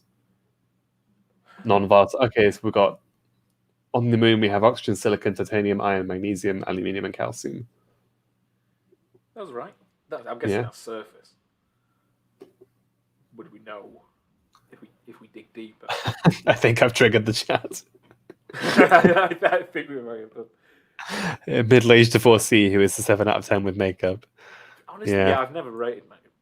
He could have any woman on the planet. And he picked that bitch. He was a fucking prince of the realm and a Chad in the army. Yeah, he could have so literally cool. Like, any woman. Old interviews. Just like, I had so much respect for him when he was like being interviewed by like Sky News, and then as soon as he hears the alarm, right, fuck off, I need to go defend my fucking country. Yeah. Like rule Britannia and all that shit. But now, with the recent Biden thing, endorsing Biden, it was just like it just almost looked like she had his balls in a vice. It was so depressing. Just, it's so upsetting. Oh, that's quite cool. So yes, you land. This is an idea for Mars as well, is that you land a robot which just produces the fuel before everything else arrives. Right. Oh, that's, that's a good demonstration mission, I guess. That's what they're saying here. They say, "Oh, look, we can actually do this." Oh, the next one's a space foundry. Wow. It's research and development. We've got hangars. Oh. This one looks like something that I built in Kerbal Space Program a while ago. Like a giant rig to carry things around. That's pretty cool. I need to play that again on stream because that was a lot of fun. To be honest, I might start like that. The more and more I talked about space in like the past month, I'm starting to get nerdy again. Maybe next week I'll do a Kerbal stream, and if you want to join, then you're welcome to. I may do, yeah. I guess people have been playing a lot of and streaming a lot of Among Us recently, which I played quite a bit, but it's become a bit stale, to be honest. I watched you guys play it. I honestly do. It's like fun watching you guys play it, like Harry and all those guys. But yeah, I don't see the fun of it. It is fun. No, it is fun, but like I can't play it for more than a couple of hours, and then I'm just like I'm kind of bored of it now. As I said, I have really enjoyed playing it, but I would play that a lot, like off stream as well. Yeah. Yeah. As we play Crusader Kings. Fucking Vikings. Yeah. So I will be on Jack's Crusader Kings later. It is going on today. Oh, it is cool. I'll tune in for a little while. Yeah. So what I've got here then: research and development, crewed lunar R&D facility. Oh, this is Artemis then, basically. Yeah. So they want a crewed, basically an ISS, but on the moon, I guess, with a bit more. So they've got a few. I guess these. I With don't know, the ability to expand a lot easier. I don't know what these are. Are these like for hopping around the surface? I guess. Possibly. This looks like some sort Living of. modules, maybe. This looks like some sort of foundry. Yeah, I think you're right because that's not metal, isn't it, coming out of there? That's how what I. Yeah, maybe. Yeah, because this looks like a radiator too. Yeah. So potentially, yeah. I don't know what that is. Like a little Segway. It looks like a bike. It actually looks like a bike. This thing here is some sort of scoop, yeah, for making. I don't know what this is supposed to be, like a water tank. I don't know. Yeah. By the looks of things, I mean, it looks very similar stuff. Yeah, that'd be a tank under there, just like going off the pipe work. Yeah. It looks very similar stuff though. I guess this is some sort of rig that you'd have to carry things around on the surface to attach them together. Where's that? Sorry, what are you pointing there? Up in the top here. Oh yeah, yeah. For different modules of your base, I guess you'd need some sort of thing to do that with. Yeah. And I guess if you're using a vehicle to fly around, it wouldn't look anything like an airplane because there's no air. No, you just have it as like a little pod. Like a jetpack, more. Yeah, all that. Yeah. Yeah, but if you go long distance, yeah, actually, that's true. Can you adapt the those gravity jetpacks that we saw a couple of weeks ago?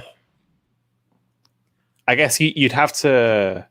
Well, I guess you could, because I mean. No, because you need 6 degrees of freedom, because obviously we've got gravity on Earth, so all you're doing is counteracting gravity and moving forwards and backwards. Whereas there, if you start going upwards, you're going to keep going upwards unless you. Well, actually, there's a bit of gravity. There's a bit of gravity. You're still going to come down. You're not going to accident. Well, I was going to say, if you just reduce the power, because obviously you won't need as much. Then no, maybe you're right. Actually, maybe that would be easier. Yeah, because it's still gravity, so it wouldn't put as much stress on your body. You could have it like the power armor in Starship Troopers, where it's just little boosters. You just it's what they have in Interstellar again. With they have these little elbow rockets that help them shoot around. Oh no, you want to attach to your gorilla legs. Yeah.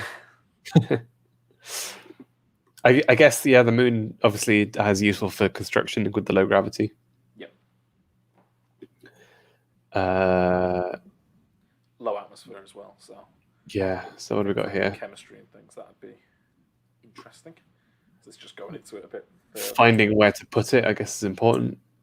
Lava tubes are good for Mars because they're just ready formed caves deep underground, so ideal. And they're obviously access to the surface as well. Oh yeah. Polar sites have water and more sunlight. That's again useful. Yeah. More fuel. Landing inside a crater near a shadow. Near a shadow crater wall or in the narrow rim of a fully shadow crater. I suppose you don't want to be in the shadow the whole time. No, because that's what happened when I can't remember whether it was you talking about it last week when we were on about the landing on meteors, asteroids. Whether it was that one about 10 years ago. Yeah. Landed it and it ended up in the shadow and just fell over and we couldn't get it back. Yeah. Okay, yeah, so near the poles, I guess, is a good idea. What have we got then? Designed to support successive missions. So yeah, it's not just like a one-time thing.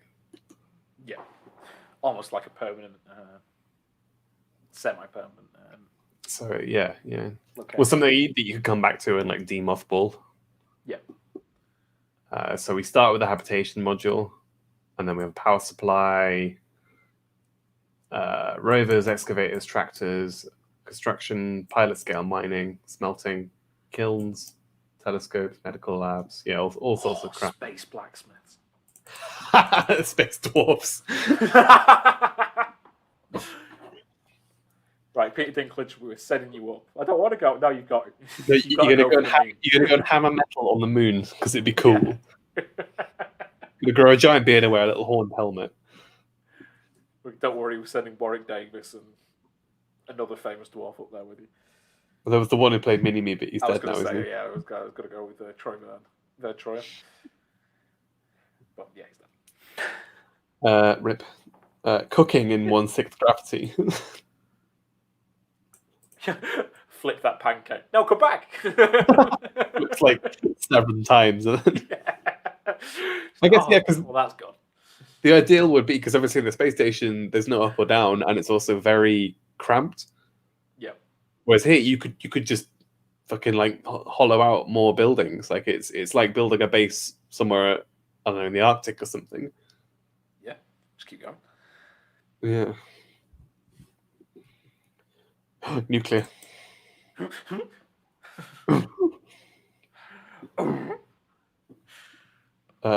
Extracting water, fabrication, so 3D printing, I guess. Storage for rocket fuel at some distance. And if we improve like battery technology, can we not just like have like massive power plants on the moon and just start powering up batteries and just start firing them back to Earth and just attach them to the grid? Instead of just have it all off planet and just have drop pod batteries. I think the beam power is probably a better bet. Yeah, but this is cool. And if it's a battery, you've got it stored, so you don't need to use it automatically, instantly. Whereas I don't know. You'd have to have some pretty sick batteries. Oh yeah. But I mean, you're not getting anywhere close to this sort of stuff without better battery technology. True. I mean, the battery technology is what's holding us back in so many areas at the moment. Yeah, crew psychology. Pff, fucking pussies. Plant growth. Animal life cycle tests with small gravities. Yeah, we've answered this. Does the moon have exploitable resources? Yeah. It says here, oxygen, silicon, titanium, iron, magnesium, aluminium, and calcium. Is what we've found so far. Apparently. So I think that just surface. Yeah, that's mixed into the lunar soil, yeah. Yeah, so we've not been able to establish like a split moon quarry yet. I've also mentioned helium-3 as well. Yes. Which is useful for fusion. I think it's helium-3 or helium-4. One of those two. It's useful for fusions. I think it is helium-3, yeah. Well, helium-3 is useful for fusion, but yeah, I'm pretty sure there is reserves of helium-3 on there. I mentioned that recently. Surface exploration. Oh my god, space dogs. You're going to let us have pets on the moon. Why not? You can't really take them for a walk. Oh, I'm just imagining them like little adorable spacesuits. Like, what was that really crappy movie? Like Space Buddy or something like that? No idea. It was like some crappy kids film. I never watched it, but I saw the advert and just went, I want one. Commercially significant amount of lunar water has been extracted and processed. Seems good.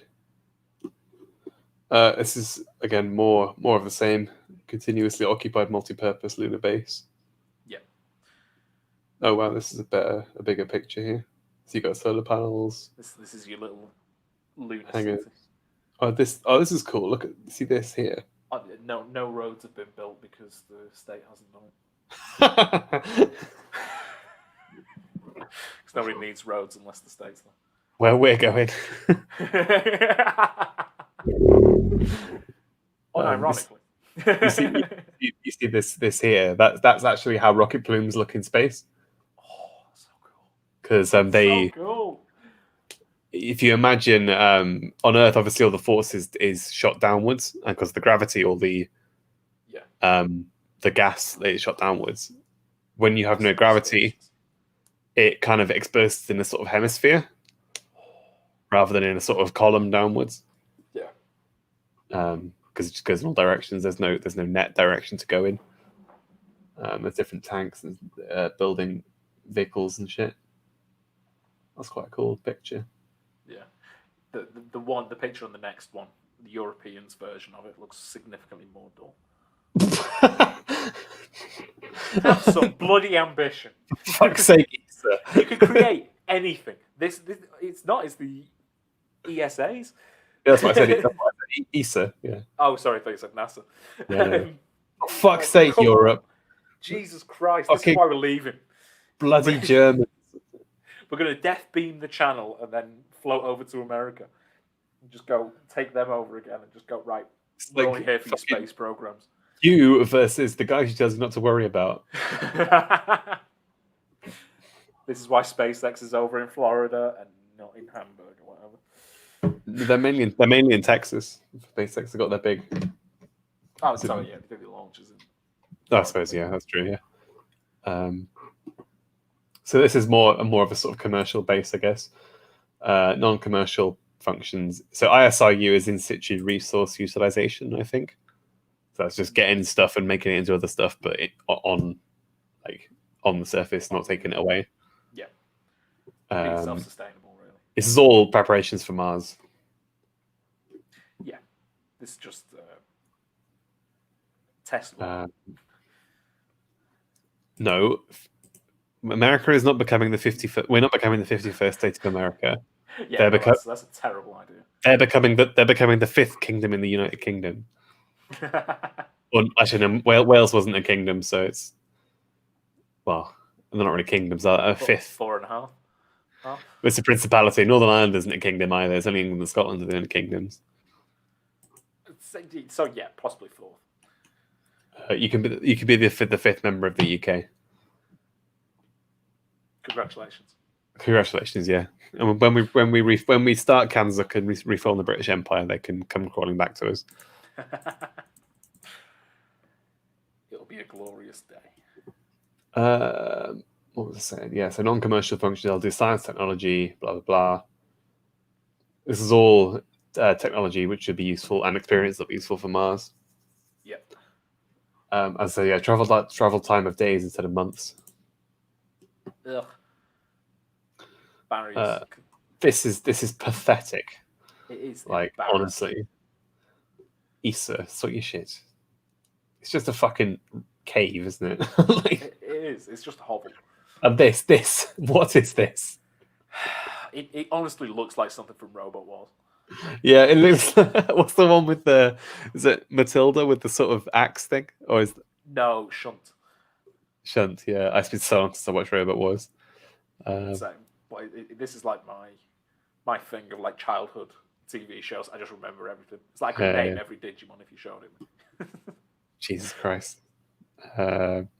You sure that autism test didn't come out? I was just about to say, the amount that I scored, how low I scored with that, I'm starting to doubt it. What were we saying? Commercial uses of lunar bases. You could get rocket fuel, generate sale of research data. I like the sound of that. Oh, that sounds, yes. Private sounds research. Good. Lunar entertainment media. So we've got fucking. Oh my god, Spaceborne. Here we go. I actually, I swear I read something about that. About like to go on that ship. Wanting to do a ISS porn shoot or something. Jesus. You'd have to have like a separate module and just jettison it off into the sun afterwards. Sex in space. This is. You are a brave man putting this on there. I am, yes. Oh my god. Somebody built this. Wait, there's a suit for it. A garment designed to facilitate low-effort sex in weightless environments. It just keeps pulling you together. Oh no. Planned attempt. In June 2015, Pornhub announced its plan to make the first film in space.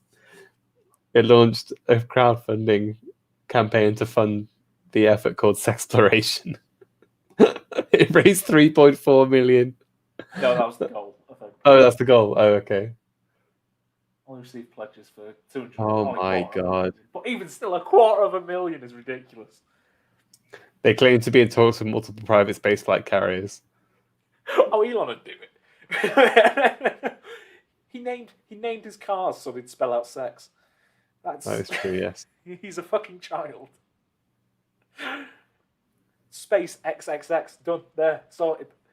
That's done it for him. I swear that, yeah. Yeah. Oh, that's hilarious. Tourism, true, yeah. Have a hotel module. What do we not have? Proof of commercially viable volatile and mineral deposits. Lunar dust, true. Radiation shielding levels. I mean, that's just people need to figure it out. It's not being bosses, just take that radiation on the chin. Yeah, exactly. Walk it off. Yeah, and then government funding. Funding, fuck you, governments. Materials cannot be considered achieved, or can be considered when achieved when a true lunar settlement is established. Yeah. Or at least a decade. Fair enough. Reasonable, yeah. Permanent lunar settlement. Oh, wow. What's that? Cool looking spacecraft. Oh, it's got lights on it, yeah. Yeah, so we'll have more settlements at a time. People moving to the moon with no intention of ever going back to Earth. True, yeah. Children being born and raised. Commercial businesses, schools, churches. We need the space church. Space chapel. Yep, we need our cute little English chapels. Staging point for other lunar settlements. So yeah, we can have multiple settlements branching off from the initial one. Yeah, it's quite hard to predict this, I guess. Just have a lunar economic system, start them trading between themselves. Well, this is the plot of A Moon is a Harsh Mistress. I nearly bought that today, actually. Oh, you should. It's such a good book. I have no money. Yeah, the whole purpose of the base is a penal colony, and they also basically farm stuff and shoot it back to Earth in giant railguns. Why don't people learn from this? This is written in like the 50s, I think. I know. Why aren't we doing this? Where's my space railguns? Space railguns, space death rays. Like, but you literally wouldn't need a rocket to get it back from the moon to the Earth, because it would just fall down the gravity well and be slowed down enough by the atmosphere. Yeah, that sounds amazing. I guess you have to build them in a specific place on the side of the moon facing the Earth, but firing kind of about 90 degrees. Yeah. Like backwards to the moon's orbital path.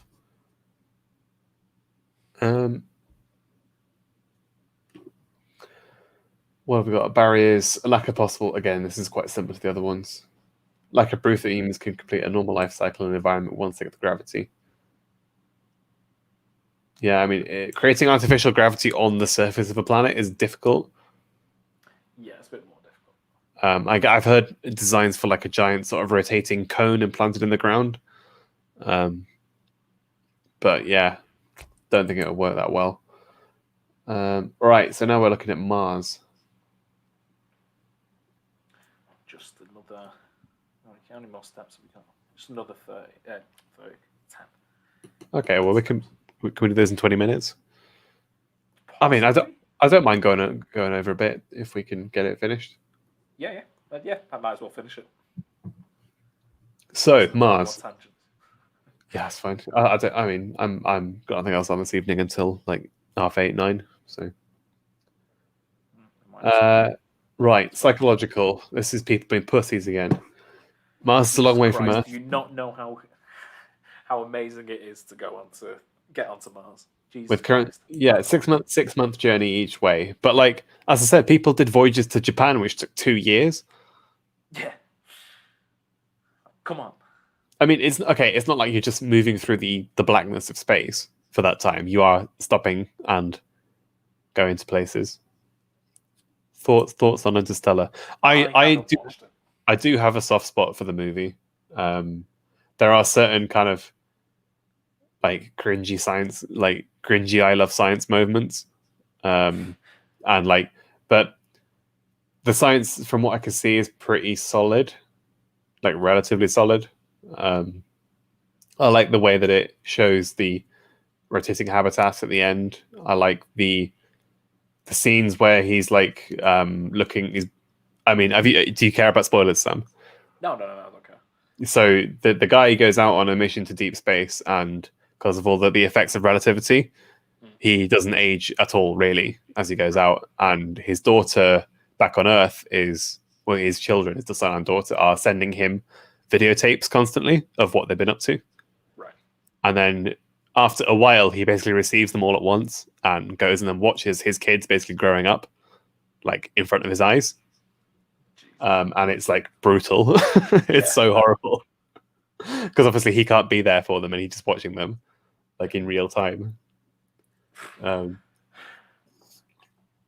guess that there's some weird trippy shit at the end which I still don't really understand.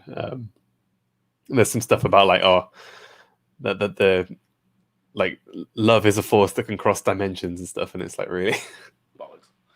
But on the whole, I do enjoy it. I have rewatched it a few times. I do like the movie. They get a surprising amount of stuff happening in a short period of time when in a feature length movie, and it does work quite well. So overall positive. There's a few minor moments. May have to watch it at some point. It's a good film. I would, yeah. I guess basically I would recommend it. Yeah, I'm not a huge movie watcher, so.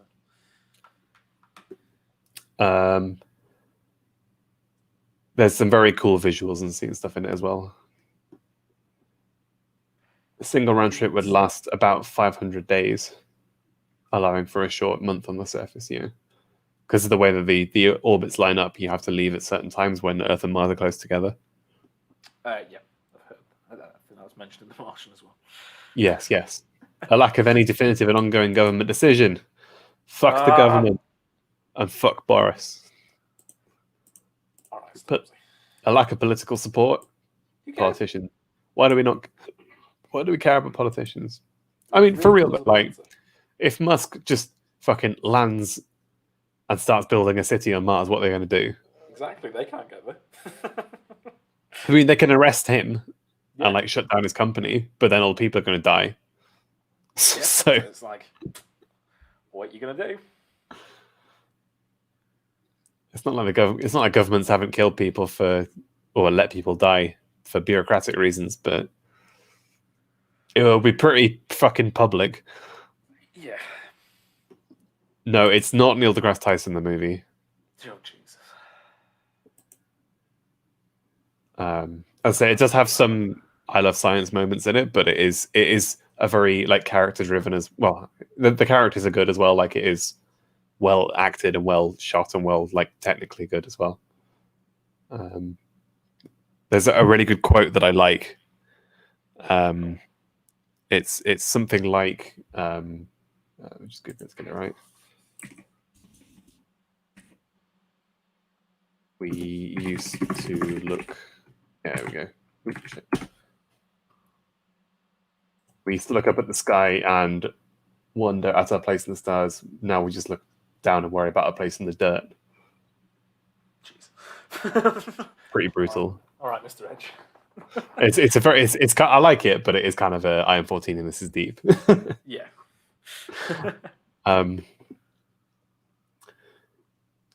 Yeah, so what were we saying then? So early government-led human Mars missions run the risk of resulting in expeditionary flags and footprints or grab rocks and go missions. Yeah, I find that would be harder to do on Mars because it's not like you can get there and get back easily or like quickly. It's not like a couple of days. It's going to be years. Yeah. What's to stop us though? Just like sending an entire convoy of ships. Getting them into.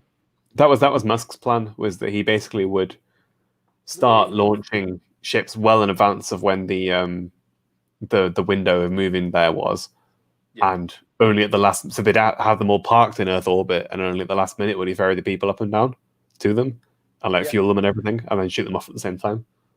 Yeah. Because I mean, if we've in this point from like this document's perspective, we've already created a colony on the moon, so surely we know what we needed. And probably can do it a bit quicker and a bit more efficiently when we probably yeah. So just send it off all at once. Just go right. Yeah, we're instantly just gonna. Or maybe not.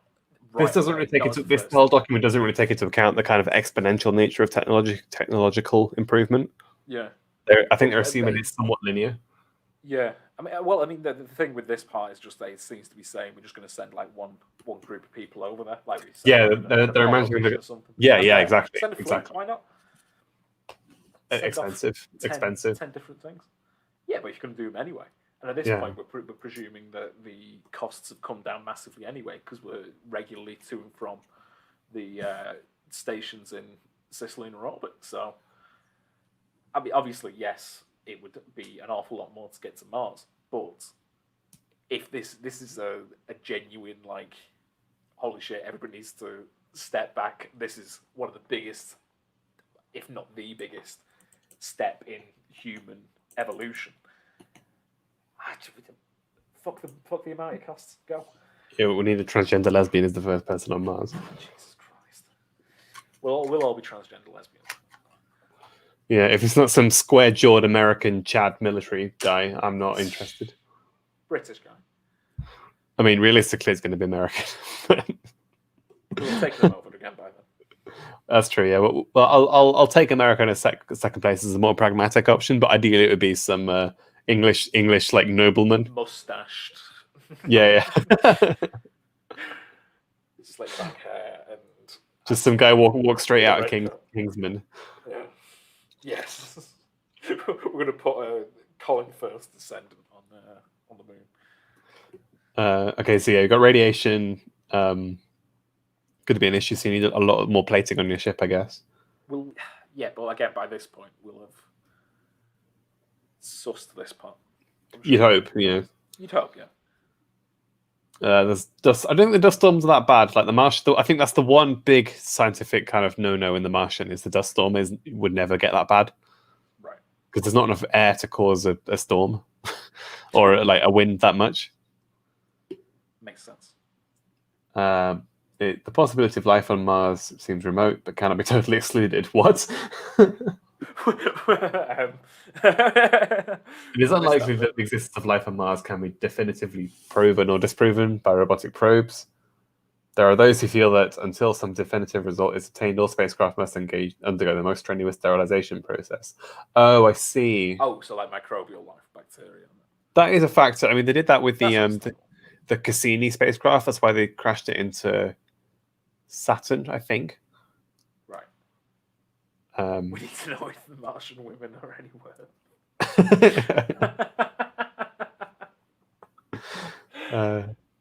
Yes. I suck at this. I mean, I'm not convinced that there's life on Mars at all. Like, I feel like it's one of those things. Microbial, but it's one of those things that's kind of like left over from the sort of 50s conception of sci-fi, or like the 50s conception of what the universe was like. I don't see it. I don't know. I'm happy to be wrong though. Oh yeah, it'd be cool. But... If I'd be really fucking happy to be wrong. But I do get that sterilization. I mean, if you've got people there, you can't really avoid it. But yeah, that's fair actually. But like, you know, if they were worried about this is going to be a bit spicy. If they're worried about smallpox affecting the native population, we wouldn't get America.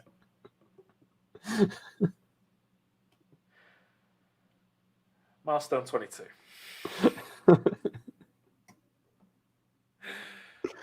What have we got here? Robotic exploration of Mars for resources. This is kind of where we're at now, though, isn't it? I think this is more for resources that can then be used by the people. Well, this was launched. Mars 2020 rover. This is on its way. Oh, is it? I think so. Perseverance, yeah. It was launched in July. Oh. Cool. Right, go find some precious metals. So what are we after? Martian life, water, thick layers of rock for geological history. That's quite cool. Geological implications for Earth and Mars similarity, again, quite cool. Metal ores, weather, biological stuff that could be harmful if sent to Earth. So what, alien eggs? Yeah, that wouldn't be ideal. Or Transformers. You know. Yeah, can you imagine? They just find this like giant robotic skeleton just on the surface of Mars, and everyone's like, "Shit, shit." It just looks and just goes, "You fucked up." As cool as that'd be, I hope it doesn't happen. Well, part of me hopes it. That'd be a bro moment. Yeah. Data for human exploration outposts. So where are we going? I guess best possible sites, ice and water. Oh, is this something they were doing? Yeah, so you basically have a probe with a rocket launcher that shoots stuff back to Earth. All right. Yeah. I swear this was part of the because the Mars 2020 mission had the little quadcopter or the little robot helicopter on it. Because I was making jokes about sending helicopters to the Red Planet to search for communists.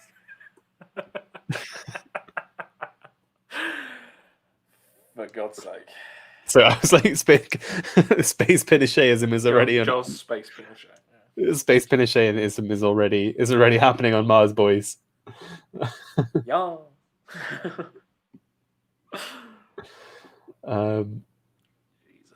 Test a variety of energy supply and backup systems.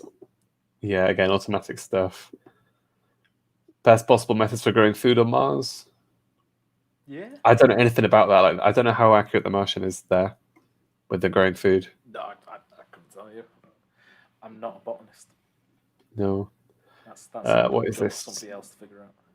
The first objective of this milestone, scientific knowledge, is open-ended. Fair exploration and outpost data can be considered achieved when there is agreement on at least 3 viable surface sites for future human development, or with a source of water ice. That's quite cool. Martian space transportation and logistics system. So I guess this is similar to the Moon one, where they'd have stuff to get you and propellant and cargo to the Moon. A lot of redundancy because of the times involved, I guess. Yeah. More than one crew habitat vehicle, I guess, because you need a lot of space for people to kind of like do stuff. Because you don't want someone stuck in a fucking coffin-sized capsule for 6 months. No, that's not ideal. That may have some psychological impact. Just maybe slightly. Cryogen sleep. 500-day stay or a 30 to 45-day stay. Oh, so this is how the launch windows kind of line up. Is how long is kind of decides on how long you stay, basically. Yeah. How to get there? I guess most systems that are proposed use chemical propulsions. Other systems include nuclear thermal, which is my favorite, and electric propulsion like ion and plasma. Electric propulsion is currently better suited for cargo. Thermonuclear, just like nuclear thermal, is just better. It's just way better. Reusable transit vehicles that can return to Earth orbit or a logistics base at a cislunar location would greatly reduce costs for repeated Mars flights. The Earth Moon L1 point would be good. Yeah, I guess you ship all your propellant into that point, and that's kind of like your runway to get to Mars from there. Yeah. I guess you could go back like sling around the Earth to do that somehow. A large Earth orbits to Mars orbit on a cycler, I guess. Large cycling spacecraft called an Aldrin, I guess named after Buzz Aldrin. Yeah, it's interesting that the people like Neil Armstrong and Buzz Aldrin were genuine like scientists as well as being explorers. Like, yeah. I think Buzz Aldrin did a lot of the sort of initial orbital mechanics calculations. Like, they actually knew what they were doing. They weren't just pilots. God, such chads. I know. 50s astronauts were the biggest fucking chads. Wait. Oh, I mean, I just love the fact that Buzz Aldrin will just punch somebody in the face. At, like, he's astronaut 90. They all had cars. I think they all had like Chevrolet cars. I think it's Chevrolet or Corvettes. I think they all had. They all had Corvettes in the 60s. Yeah, 12 of the. Wait, no, hang on. Yeah, they all had them. It's the ultimate Giga Chads.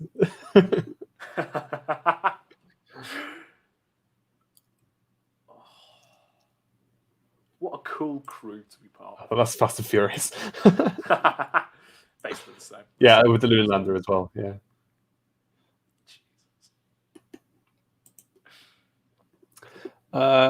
Earth to Mars system. Oh, what we're talking about, cycler. I don't know what that is. Yeah, I'm not sure. Oh, wait, hang on.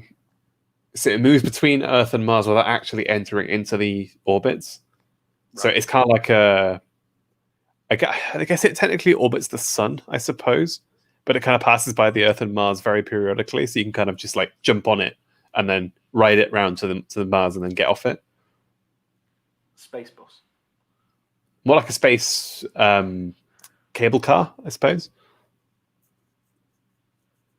Redundant transport taxis.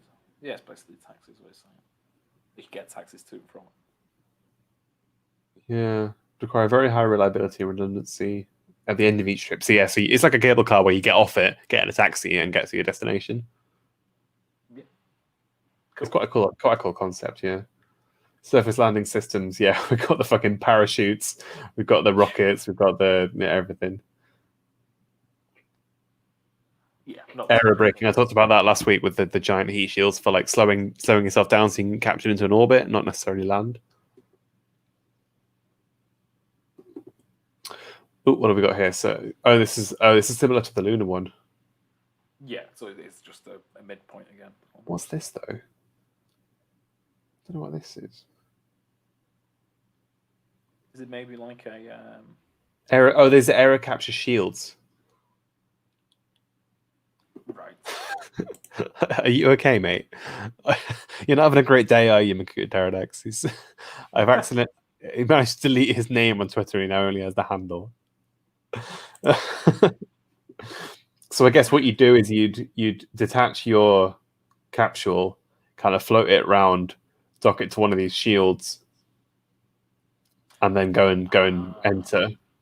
These are like disposable, but these are not. I don't know. Well, I'm guessing if those things that are. Well, it says aero capture, not aero. Is it aero capture? That implies that you'd. Or is this arriving and then dropping the shield off and then docking?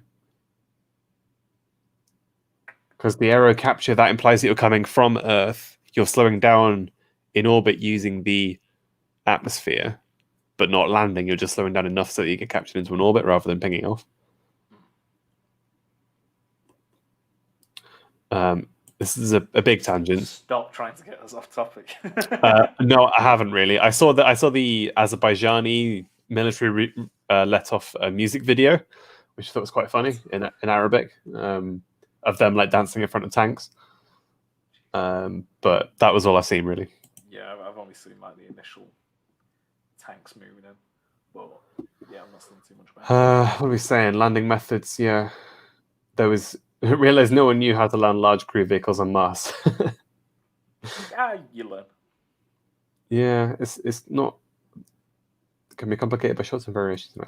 The thin Mars atmosphere serves an excellent air brake for vehicle landing at high speeds. Well, why do you need a large one? Sorry? Why do you need a large one? A large vehicle? Yeah, why can't you just make it into like small modules and then you land them all individually? I'm thinking of it like a massive like string of them, where you can all interconnect while you're traveling, but then when you need to land, you just disperse and land separately. This is a likely solution. Oh, this is quite cool actually. Yeah, because the SpaceX have inadvertently solved the problem of when you are. Turn my light on. When you're traveling obviously at hypersonic speeds, you got a lot of turbulence around you. So if you fire your engine into that direction, it's going to fuck with the flow of your exhaust gas. Yeah. Especially if you're moving at faster than the speed of sound. It seems like SpaceX have fixed that because obviously they can land stuff on Earth in air. So it seems like if you can do that, then you'd have thought SpaceX, if they can land a fucking Falcon 9, they can land a small base. Yeah. Is there anything Musk can't do? He's solving things that we didn't even know were issues. Control his Twitter feed, I guess. Yeah. We'll ignore that. Yeah. Yeah, exactly. Yeah. So they analyzed the Falcon 9 rocket entry plumes and concluded this technique would work for other types of re-entry vehicles. Why not? So you don't need parachutes necessarily. Earth return system, this is more, I guess. So you'd have direct return from the surface to Earth using the original vehicle, I guess. That's what SpaceX are doing with their Starship. Yeah, so you'd have to just make it big, basically. Makes sense. Or you do it like an Apollo style one where you get to orbit and then go up and down, which I think is the plan for Lockheed Martin. I think that's what they want to do. Right. Is they want to basically put a space station in Mars orbit and have stuff docked to it and then go up and down in small taxis. That's yeah, that makes sense. Which does sound quite reasonable. Like that's a decent plan. Yeah.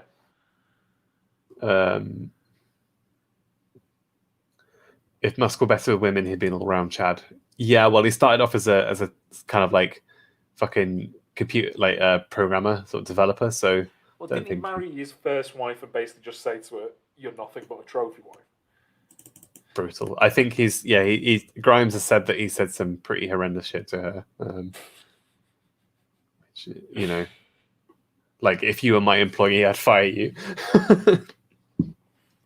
I think it's something she said like. She said to him something like, "Oh, I'm not your employee," and he was like, "If you were my employee, I'd fire you," which, you know, kind of a bit brutal. Yeah, reasonable. Maybe I'm being a simp here, but I feel like that's not really appropriate to say to your wife. It's Grimes. She looks fair. Well, regardless of whether she's a thought or not, you should probably treat your wife with some respect. Don't marry a thought. That's that's the key point here. Find those trad wives. Yeah, well, wherever they are. I'm working on it. Yeah, keep telling yourself that. Rendezvous from Mars orbit with an Aldrin cycler on its way past Mars. So as I said before, it was kind of cycling between Earth and Mars around the sun. So we need a propellant depot similarly to the moon. Oh yeah, actually I forgot about the moons. Yeah, Phobos and Deimos. They're two large moons of Mars. More mining capability. I don't know what they have on them. I don't know very much about them other than that they're not big enough to be spherical. They're kind of potato shaped. We'll dig them until they are spherical. Orbital logistics base. Yeah, I think this is the kind of thing that they want to do. Yeah, it's all very similar stuff to what they want to do. The moon stuff, surface habitation stuff. The longer the stay, the greater mass of supplies required, and the fewer crew. Fair enough. Tribe wives don't exist. You get cringy Catholic posting. Let's not go there. Let's really not go there. This is cool. Oh, so I guess these are the sort of pods that I don't recognize any of the designs. Langley Hercules reusable Mars ferry concept. I don't know who that Langley Hercules is. Phallus fetish. They do look a bit phallic, but I mean they've got rockets at the top, which is interesting. And as I said, the cargo is quite I guess it means the cargo can be quite close to the ground. So it's easy to get in and out of. We've got a fucking scissor lift. Hey, well, you need to get up high. Orbital crew habitats, yeah.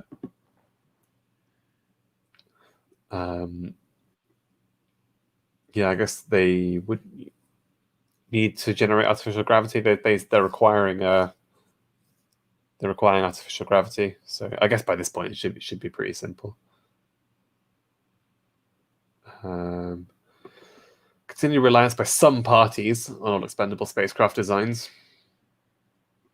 Continued focus by some parties. Yeah, this is dunking on the government again. Flags and footprints missions. Perceptions that Mars missions must be very high cost. So that's people being dumb again. Insistence obviously they are going to be more expensive because it's a long project. Due to high cost, Mars missions must be minimalist with only one vehicle of each type. Yeah.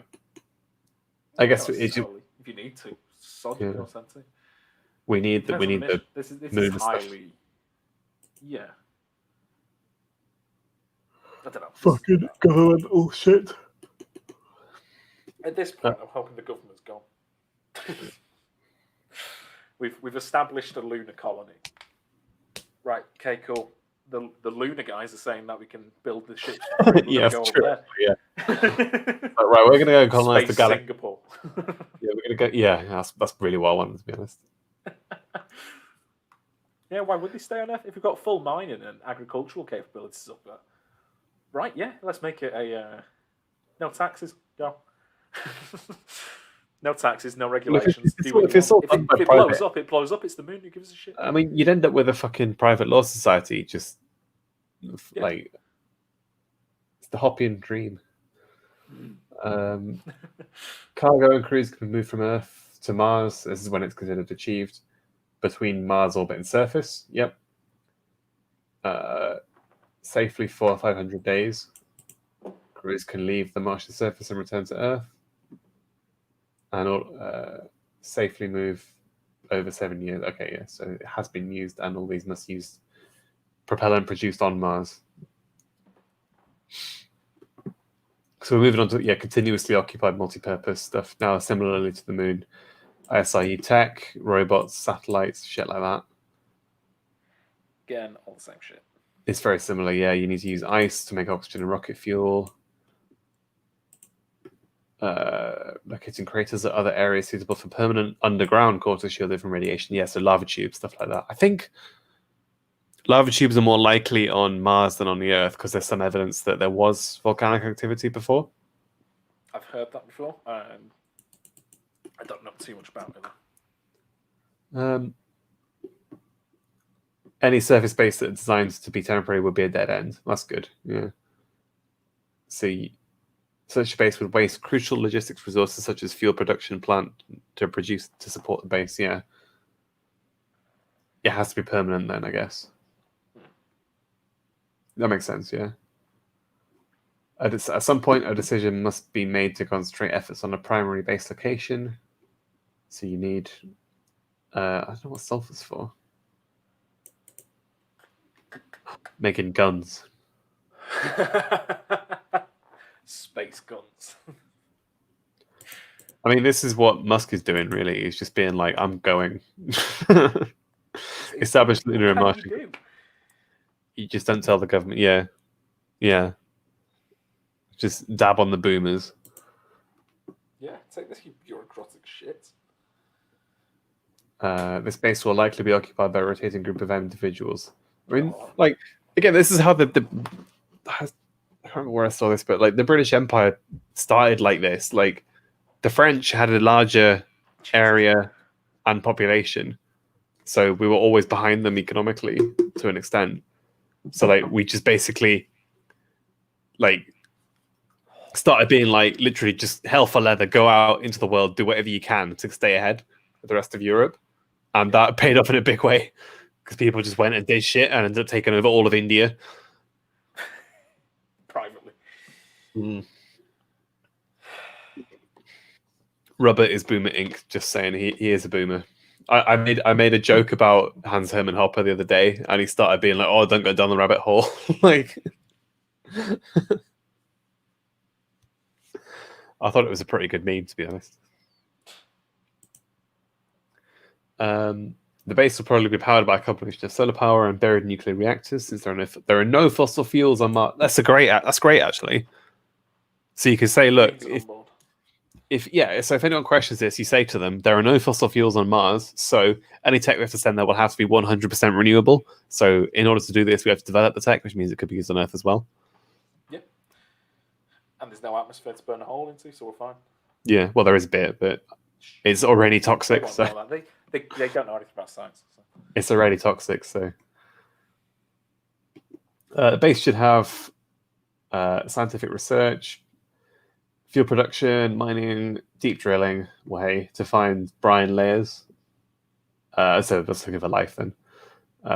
Structural materials made from the minerals, visiting scientists and tourists, commercial services, alternatively... Space Mackies. This is based. Alternatively, the initial base could be established by a commercial entity and rent space or services to governments. Yes. That would be... That is incredible. These spices are interesting. Oh, fuck, I own an bloody marvellous. Whoops. Appear to have slipped. See page 57 for an illustration of Mars base, so we won't do that quite yet. some of the Don't wanna- pictures on that look sick. When I saw that, I had a quick look ahead. Yeah. I'm gonna we're gonna just power through these. Asteroid mining one. It's pretty cool. So we've got we've got a dusty Martian environment, I guess. Again, we've got the correct plumes as well. Giant in the back. fans. What the fuck are these? I guess these are all solar panels back here, and these are like little habitats. Yeah. They look like the ones that you can go to in sort of Finland, where you can watch the Northern Lights. Just like tiny little mushrooms. Yeah. So we want a true Martian settlement, so permanent early Mars city, partially underground with shielded buildings. Oh, so these are cupolas. They're not buildings. So these are like windows from underground. Ah, right. So it's like a sub-Martian. So this settlement will have people emigrating to Mars with no intention of ever returning, children being brought up, self-sufficiency, recognition that in the event of emergency, it will be impossible to evacuate the entire population. Yeah, so you have to sign a contract saying, if there's an emergency, I'm probably going to die, and I'm okay with that. Yeah, cool. Yeah, sign me up. For at this point where we've got like an underground base, yeah, cool.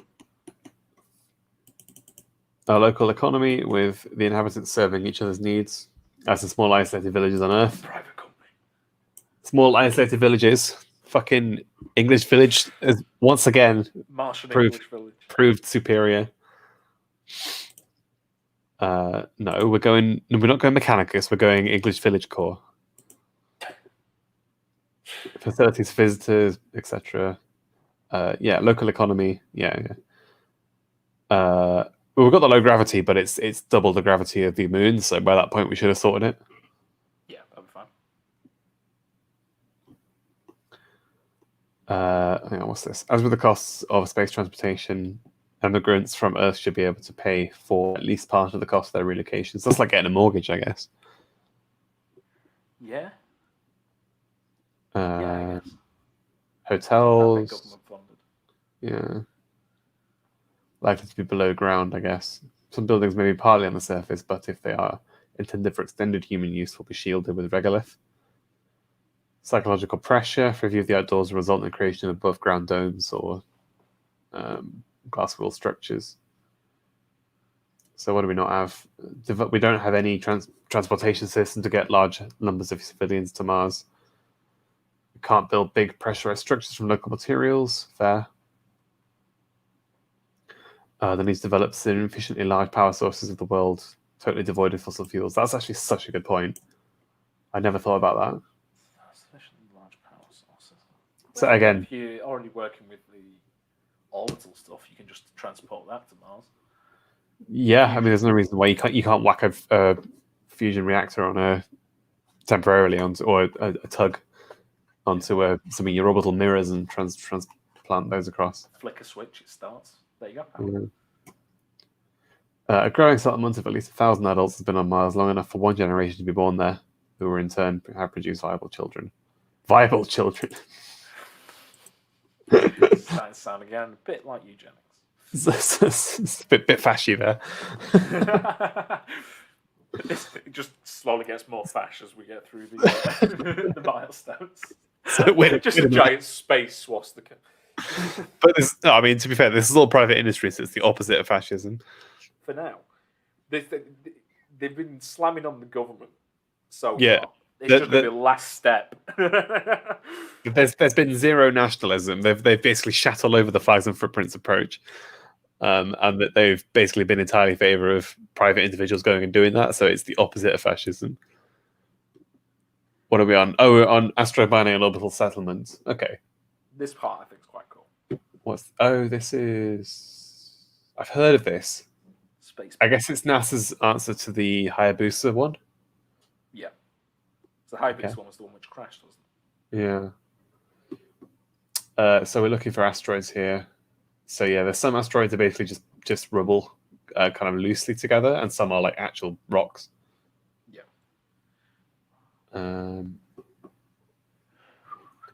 Radio beacons may be also placed on. Oh yeah, so if you want to track them, the best way is to just stick a beacon on it if you can get to it reliably. Which will also eject a flag. Yeah. Also has a bomb on it, so it can destroy it. Yeah, so we don't have, because these are all super expensive right now. Yeah, The investigation of asteroids will be ongoing as activity expands into the asteroid belt, which contains thousands of objects. Yeah, so the asteroid belt's huge. Yeah, I mean, the costing thing, things just get cheaper, a lot cheaper throughout all of this. So, and they have been for the last 400. They have been for the last 400 years. So, yeah, no reason why that shouldn't continue. exactly. Utilization of asteroids. So number 27. We're nearly finished actually. We've got 4 left. So construction, I guess. Yeah, so I guess this is what have we got? Asteroids contain huge mineral wealth, but this is meaningless unless these resources can be accessed. These include iron, nickel, platinum, group metals, other non-volatile materials, and also volatiles like water ice. Oh, I might download Eve again. That's all this is driving me towards. What's JD saying? Kind of interesting that people, even non-Brits, often feel an emotional pull when they see any material discussing English rural life, even when they just watch Lord of the Rings. I think he's just got like a reputation of being sort of like quiet and quaint. I heard that the English countryside was racist, so I think. You're from? Sorry. No, whenever black people come to our area, they just get shot. That's how it works.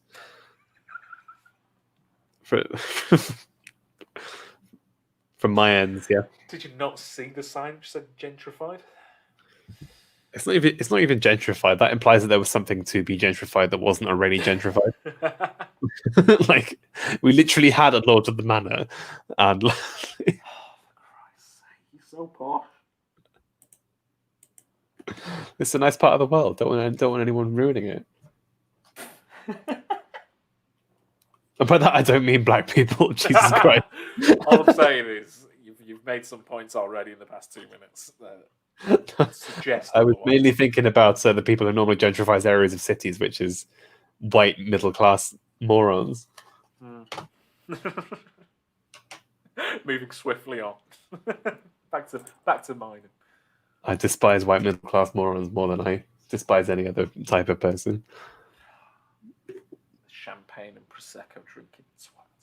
Yes. What are we saying here? Different classes with varying amounts of these materials. Oh wow, what the fuck is this? This seems a bit excessive for one asteroid. I don't know. I think they're building something around it. Oh shit! Okay, no, they're using it to build this, and they'll push it somewhere else. Yeah. Is that reasonable? Like, can you get everything you need from one asteroid? Why not? I don't know. Well, I imagine they do this multiple times, and then launch it towards Mars. I guess you'd need. I guess most of it is, I don't know. For example, sake of argument, is steel. Yeah. And you need the iron ore from the asteroid, and then I guess you'd ship the. Well, ice as well. True, ice could be used to power it. Nickel. What else was it saying?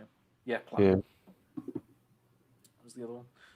Yeah, I'm just launch it towards the moon, Earth, Mars, whichever needs it, or whichever's closest. None of that decimalised currency around these parts, lad.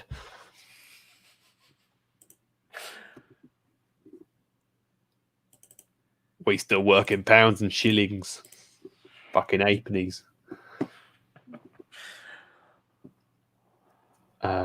Practicality of returning asteroidal materials to Earth would depend on the transport costs. Yeah, this cheapest chips by now. This was what if Jeff Bezos gets an asteroid and crashes the economy argument. It's like, A, how, and B, why. Oh, he's increased the amount of opportunities that we've got. Damn, what a bastard. He's always doing this. What? Can he just stop increasing opportunities for people? Can he stop improving people's lives? God, have you heard? He gives people £12 an hour, but they're not allowed to go pee, or they've got 5 minutes to do it. Otherwise, they'd be getting paid £8 an hour. Oh my God, he's literally the devil.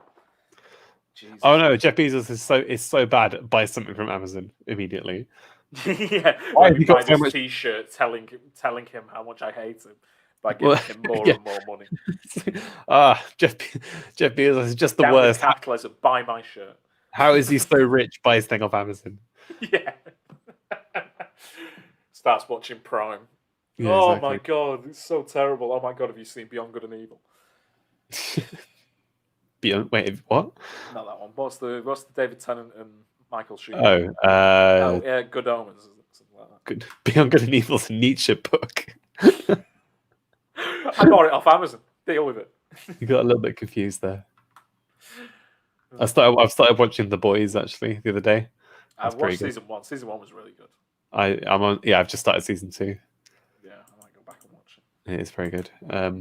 Well, I just ended up watching like 2 seasons of South Park on Friday.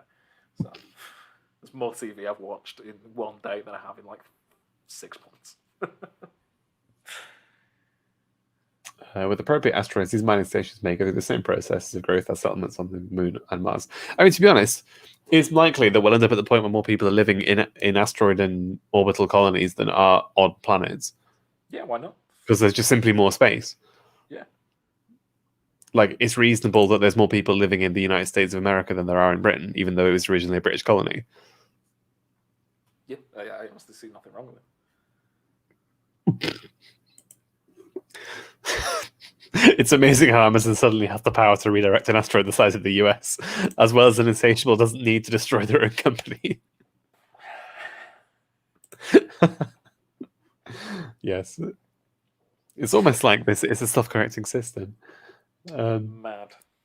The eventual construction and location of rotating space settlements in the orbits of viable asteroids would reduce the transport costs, yes, of asteroid resources.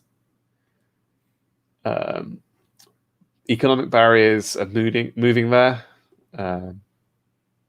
lack of knowledge of how to do it, lack of detailed planning.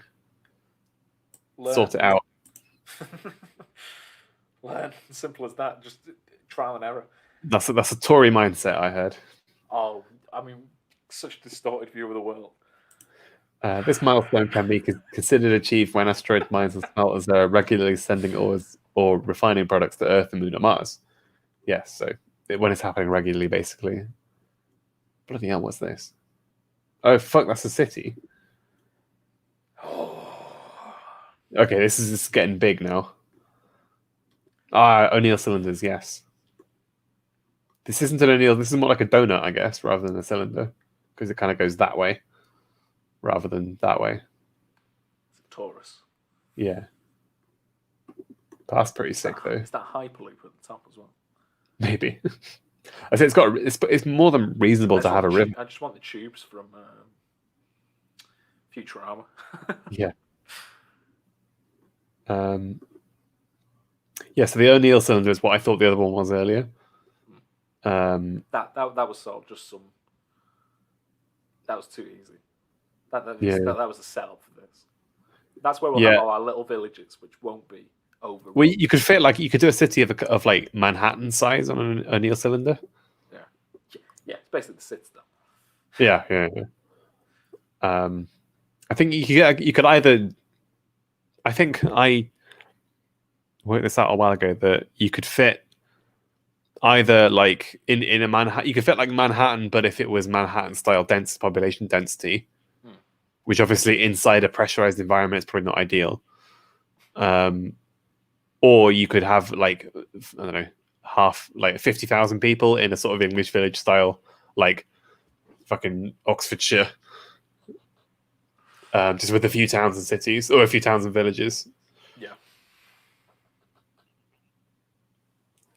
So yeah. Yeah, I prefer like them. Which would be beautiful. Yeah, it would actually be stunning. Gerard O'Neill. Yeah. How doesn't how big? Large enough and rotating fast enough so the people standing on the inner surface experience a force equivalent to gravity. So children would be born normally. So you got spheres wouldn't work because they would have different amount of gravity wherever you stand. Like if it's rotating on the axis you're rotating on. Yeah. A torus or a cylinder or a disc would be crap as well. Because it would have a different direction. So the further out you go, the direction of gravity would be different. Yeah. So current materials are strong enough for habitats many kilometers in length, which is big enough for a moderately sized city. That's what I said, yeah. The inner surface provides the real estate in which crops could be grown. I mean, what you could do is you could have like one central one where all people live and like a dozen farming ones around the outside nearby. Yeah. There's no reason why you can't like tether them together either. Yeah. There's no reason why you can't build it inside an asteroid as well. While the interior surface of the outermost hull will experience gravity similar to that to Earth, interior structures might be positioned for fractional gravity. Yeah, so you see this one's rotating kind of that way. You got people living on the inside. If you were up here, you'd experience a bit less gravity than if you were down here. Yeah. And I think the river's quite cool, flowing that way. Maybe that could be where you have all the manufacturing is close to the top. Maybe, yeah.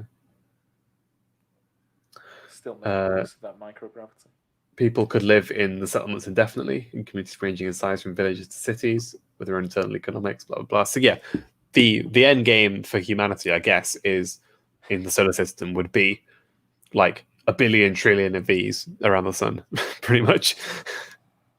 So cool. So cool. The equatorial low orbit settlements discussed in 16, which is what we talked about, yeah. They use the Earth's field to shield them from radiation. New South Wales. I mean, you could probably get a surface area equivalent to about the size of South Wales. Like, if you went for the bigger ones, I guess.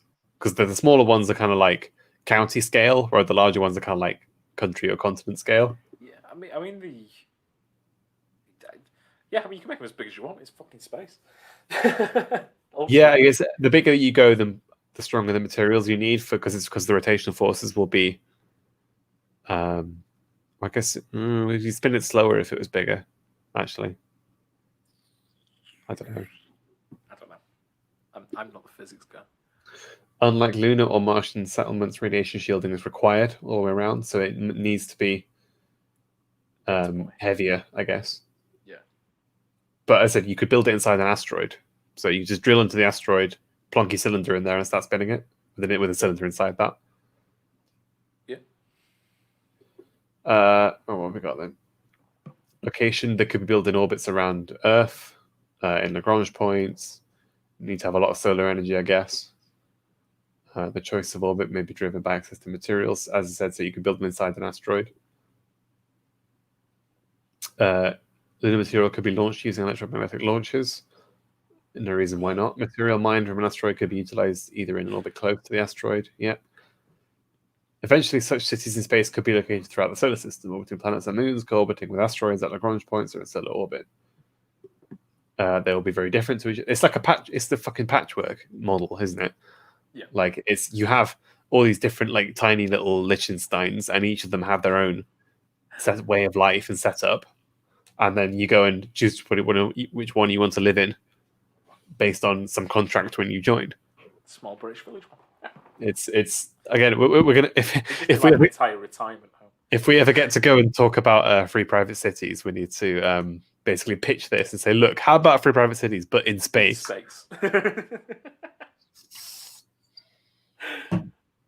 There's no host government either, so you could literally just do what you want. And cap in space. Yeah, yeah. Rothbard and Hopper would be creaming themselves at this. Just think about you want to do this to Europe. I'm going to do this to the whole fucking universe, mate. Until the God Emperor is born. Yes. Orbital settlements may be built by private companies, governments, or consortiums, but hopefully by private companies. They will. Yes, you can only build them when the cost of construction is less than the expected value, financial or otherwise. Yeah, fair enough. So, here we go. Potential scale. If asteroids are ultimately used and a material resource for the building of new colonies, and assuming 13 kilometers of total area per person. Wait, what? It appears that space habitats might be constructed that would provide new lands in a total area of some 3,000 times that of Earth. Oh, that's just in orbit. That's just in orbit, not in the whole solar system. Okay. All right. Yeah, I was going to say if you did it around the whole solar system, it's just like mind-boggling. I think I did a spreadsheet. I think I did a spreadsheet to calculate it a while ago, actually. God, you're such a nerd. Because I think no, because I went on. I think it's one of the first times I went on Economic Erudite streams. He was asking me about it. Yeah. And I just like quickly put it together, but never showed it. He said he wanted to ask me about it, and then I never used it. But yeah, if you did it over the whole solar system, it would be ridiculous. Like you just got billions of times the surface area of a planet. Yeah. And you could fit pop like it gets to the point where like heat distribution is the issue rather than people. Right. Habitats in space beyond low Earth orbit designed to space elements must be able to provide redundant life support systems, store sufficient reserves of food and water. Redundancy against loss of air pressure, yeah, that's a bit of an issue. If you got like 50,000 people just suddenly like evacuated into space, cosmic radiation is an issue.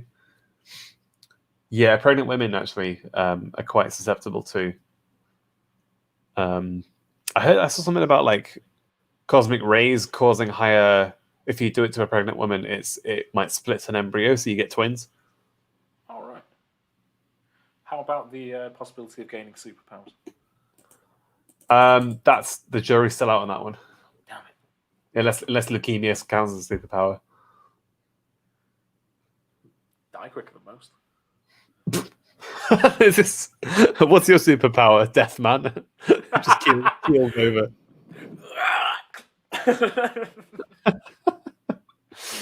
My God, I've never seen him power up this. Oh, he's gone. His power level's over 9,000. He just collapses.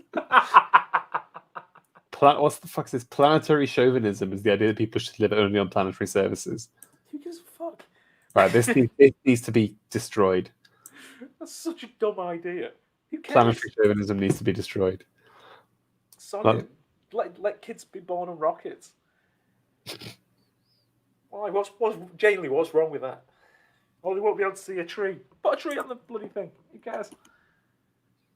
Yeah, this is the issue. Is that again the traditionalists will go mental, but like people look at. This will be the same moral, quote unquote, moral arguments over space travel. If you war look in space. Well, exactly. It's like that didn't stop them from crossing the ocean on a fucking wooden ship, did it? Exactly. It's not like it's a fucking cathedral. As I said, there's no reason why you can't build your. At this point, the level of technology is good enough that you can literally just build nice looking settlements. Like, there's nothing. This looks better than fucking 90% of all cities I've been to. Oh yeah. Don't guarantee it'd look like that. It looks like better than fucking Birmingham. That's not hard. Yeah. A 3-year-old could draw something that'd look better than Birmingham. What are we saying for completion? So this can be considered achieved when a rotating space settlement built from non-terrestrial materials has a population of at least 1,000, including families and children. So it's just building it primarily from asteroids. Another milestone will be achieved when the total population in orbital space settlements exceeds the population of Earth. Oof, that's a big one. Yeah.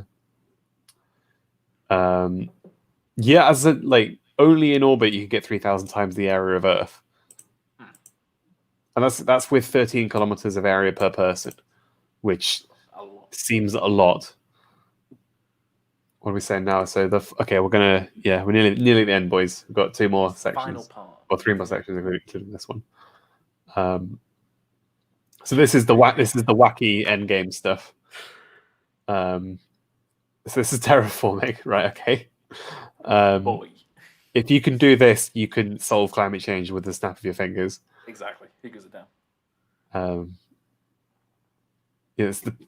Sticking a fucking fan in the wind isn't going to help. This is what you need to be going for.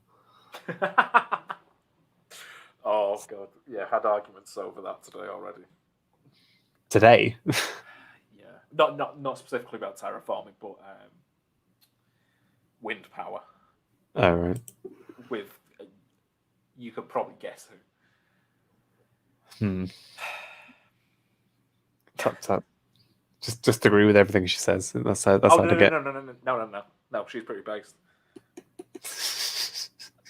The I other, found, yeah, the other personally, bitch. Sam, I've found the way to get with women is to just agree with everything they say. That's always worked for me, you know. That's why you're a simp. Definitely the entire opposite. The fact that you don't want to even be friends with women anymore. No comment. It's just the safer option. Oh god. Well, we've got paraterraforming is building just massive habitats. Okay, so that's just covering Mars in little domes, I guess.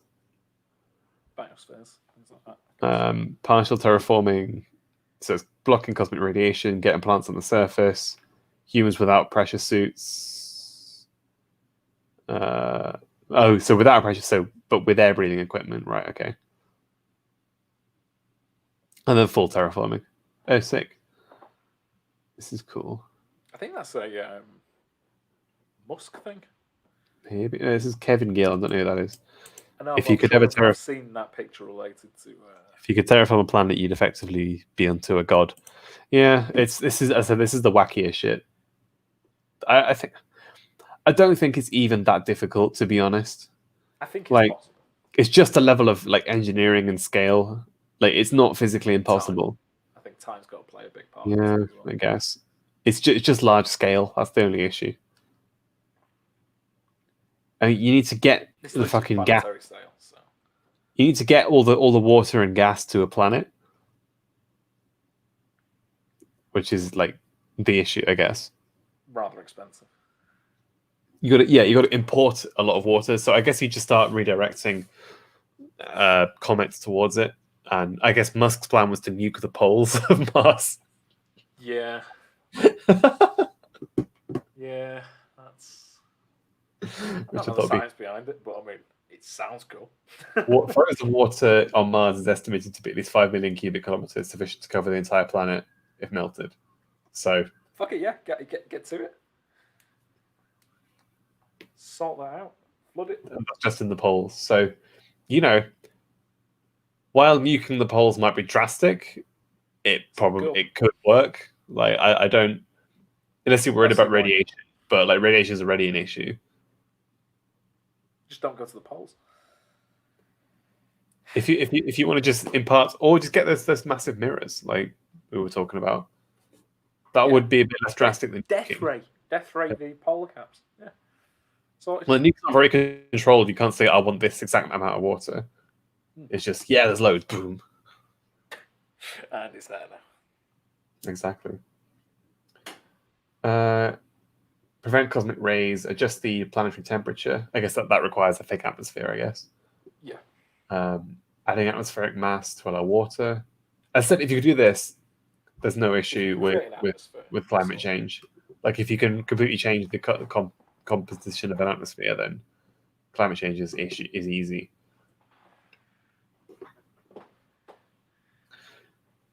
Oh, what the fuck? Opposition to terraforming by those who claim that rocks have rights, which are more important than bringing life to the world. Actually, I'm literally going to tweet that at him. I was about to say, do you believe rocks have rights? It's you. I'm literally just going to tweet that at him right now. Are you ruining our chances of terraform?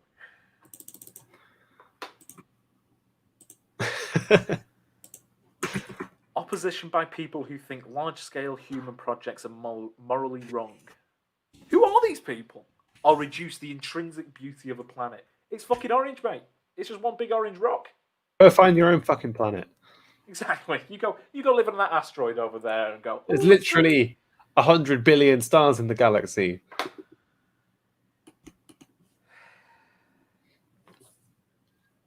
It's not awful. You can't be asked to go do it. It's not like private individuals wouldn't like maintain areas of natural beauty. Yeah, why wouldn't they? They have benefit. Yeah, fuck's sake.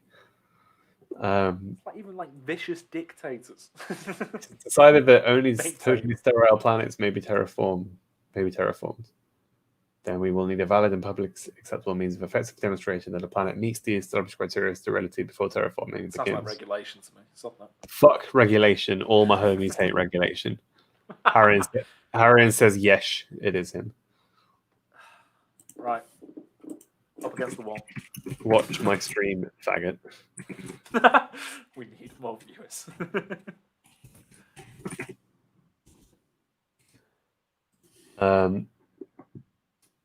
We need to establish a set of criteria to allow for the terraforming of planets which are known to harbour life. I mean, that one I'm more... Life. If it's like proper life, yeah. Microbial life, sod it.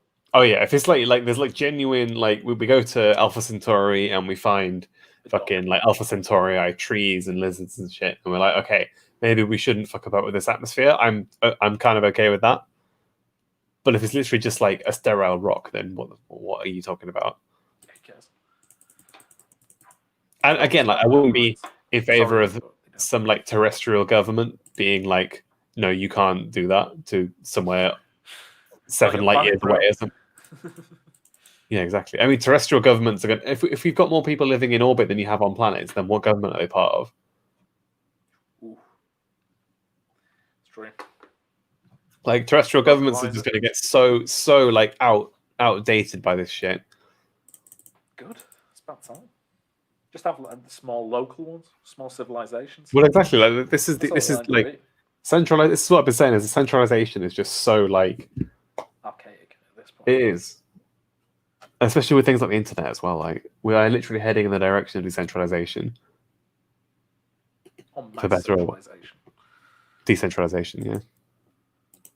Like long scale, like on the scale of centuries, not on the scale of like years or decades. Oh yeah. What's it saying? Yeah. So what do we not have? Yeah, I mean we don't have a lot for this. Like this is a big one. Terraforming. Oh yeah, this is miles off. This is literally centuries away. Unfortunately. JD is also a space fascist. He can join you. All those who complain about Martian and lunar colonization will be immediately pressed gang into serfdom to repent. Indentured servitude for daring to oppose you. That's my guy. That right there. Partial terraforming milestones can be considered achieved when the climate and atmosphere of at least a substantial proportion of a planet has been changed enough to achieve one or more of the following: harmful levels of radiation prevented, water flowing, rain falling. That'd be quite cool, yeah. Plant life germinating. As long as it's not acidic. Yeah, as long as it's not literally sulfuric acid or methane or some shit. That'd be a bit grim. Showing the Elysium volcanic area. Oh, that's quite cool. So yeah, it's like red still, but with water. Bruh. Hey, interstellar travel. Hey, right, what's this then? Oh, this is like from from The Expanse. They have a ship like this. An interstellar generation ship performing a deceleration while approaching another star system. So yeah, it's coming towards its destination. It's flipped round to fire its engines to slow down. Yeah, makes sense. Interstellar. Okay, yeah. Here's a bit of a rant about how far away everything is. Rather fun. Space is big, really big. You might think it's a long way down the shop to the chemist, but that's peanuts to space.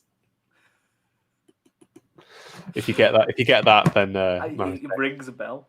If you get that reference, then you have my respect. Unbelievably, mind-bogglingly big. Interstellar travel spans distances that are hard for humans to visualize. The stars are very far away, with the nearest being more than 4 light years. Yes, 38 trillion kilometers is not that far, really, in the grand scheme of things. I couldn't walk that. Distances that are unreachable by any propulsion system currently in existence. Yes, Portrait Seal gets it. Hitchhikers. However, the expansion. Just strap a rocket to a planet. Harrion says he's got shit to do. Well, he can fuck off then. God, what a bastard. Not now, you don't. Is he back at uni or? No. However, the expansion of humanity into the universe to live among the stars remains a central dream for many. Interstellar travel would allow human civilization and Earth's biosphere to spread beyond our solar system, ensuring the long-term survival of our species. I mean, if we're on multiple stars, there's like nothing that I can think of that could wipe out humans. We basically just become immortal. Bigger aliens. I suppose if like the Covenant turn up and start like systematically glassing human planets. Yeah. It is now known that planets are commonplace, and some Earth-like planets are expected to be found somewhere among the nearby stars. Planets, however, are not needed for human habitation. We don't want any of this fucking planet chauvinism. So it's likely that we can use orbital settlements. I mean, it'll get to the point where orbital settlements are just way better than any planets we find. Yeah, I know. And that'll be quite soon, to be honest. Relatively, yeah. Like compared to the time where we're thinking, right, we're going to go colonize a star, it's like we will have orbital habitats that are better than any planet we're going to find. Probably don't have planets at this point. Well, it'll be thought of as pathetic if you're a planet dweller. Exactly. If you're not part of the glorious space empire, you are those filthy Terrans. What are we after then? Yeah, so we basically need to find a good way to find new stars with good planets around them. In the absence of an Earth-like planet, the vessels will need to carry with them the equipment to build pressurized service settlements or mine asteroids and build rotating space settlements. So basically carrying all the shit that we've talked about previously with us. Yes. Interstellar vessels may carry frozen embryos or other form of genetic data. True, yeah. The issue is just getting people there. Yeah, well, this is it's like an O'Neill cylinder with rockets attached to it, basically. Because that would work. Makes sense to me. So what have you got? You've got generation ships, which are basically it's a closed biosphere. It's a habitat where basically you have a civilization on it, and it just is moving through space towards a destination. So people are born and die and are educated and grow old. Yeah. And live their lives in this mini civilization on its way to another place. One generation. Wait, what's this? A ship where the occupants have extended lifespans, such that the most are expected to live long enough to reach the destination. So you got some sort of cyborgs, I guess. Can that be what we talk about next week? I guess. Yeah, we can do cyborgs next week, or cybernetic enhancement of humans. I suppose we did that a little bit with the military stuff, but I'm okay with doing it in general. Yeah, I'll be honest. I just want to research it because I want to become one. Fair. Yeah, we'll do that then. Hibernation ship where people are frozen, I guess. Like that's a pretty standard sci-fi trope, isn't it? Cryo sleep, yeah. Yeah. Seed ship, so that's the one where they have just artificial. So it's automatic, contains frozen embryos and stuff. That's creepy. Yeah, that is a bit creepy. Or just a probe. Yeah. Oh, this is the Starshop one. Yeah. So you have a laser and a light sail, the size of a loaf of bread or a Coke can or something.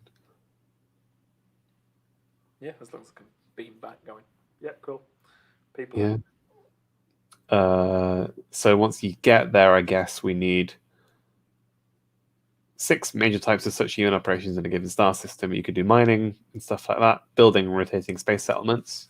So yes, it's building a sort of resource extraction and living area, pressurized surface settlements, a bit of terraforming, completely terraforming, and construction of more interstellar vessels. So I guess you kind of spread out in a viral way. We are the virus. Oh no. Oh Jesus, great. What's this? Oh, there's two of them. Oh, that's quite cool. Yeah. So there's a couple of them attached together, and they start building a ring to live in from an asteroid. That's cool. That's pretty sick. Yeah. What do we not have?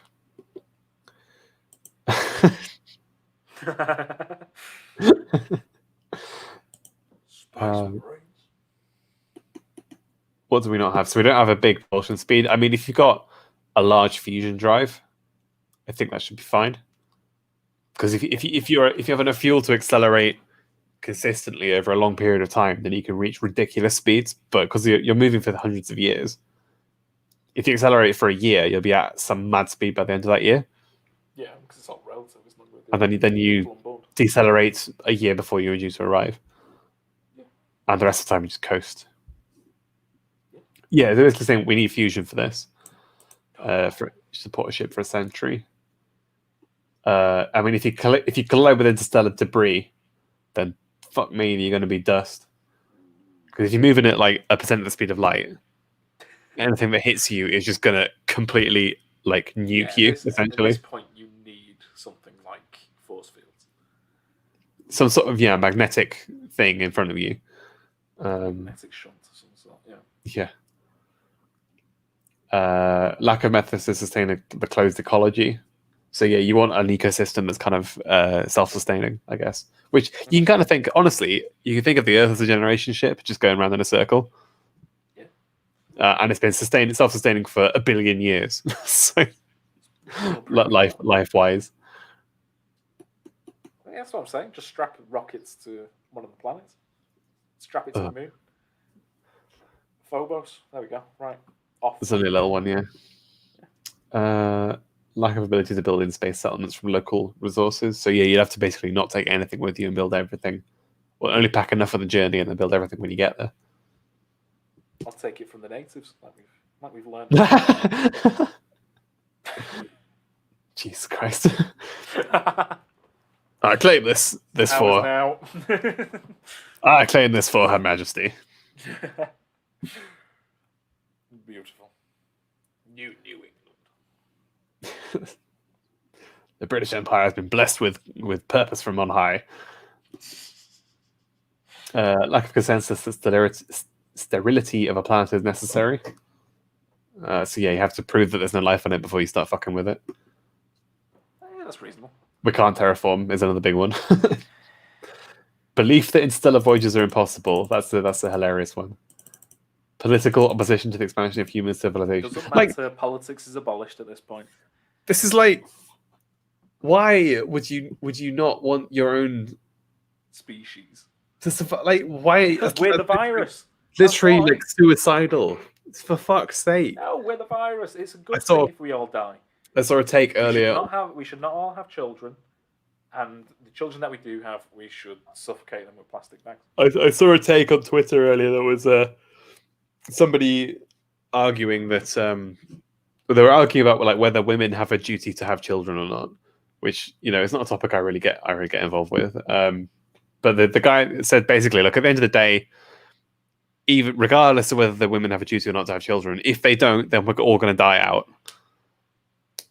And the other guy his only response to that was, well, the planet will survive without us. Don't give a shit about the planet. I want it's like, that's literally suicidal. Like, if that's your genuine belief, then literally just kill yourself. The planet will survive without you. Probably be better without them. I wasn't saying that. I was saying that the planet would go on. This kind of weird veneration of the planet as some sort of fucking mother. Like, it's like Gaia worship. Yeah, it's weird. Like the Earth is incredible, but I mean, as far as we've seen, it's unique. But as soon as it becomes not unique, then it loses a lot of value. Start making our own. Yeah. Yes. Or we have fucking twice the amount of people up in space habitats. Yeah. It just becomes another place for resources. JD brings up a fantastic point that I entirely endorse. Putting aside my randy attitude, wouldn't any permanent space colony need to be majority female from the outset? I volunteer as tribute. Love of God. That makes logical sense, to be honest. True. That does make sense. Like, unless you've got artificial only be wombs. The ones that can provide strong sons. They will be. Oh no! Oh God! But like, I don't know about that. Oh wait, that's eugenics. No, wait, no.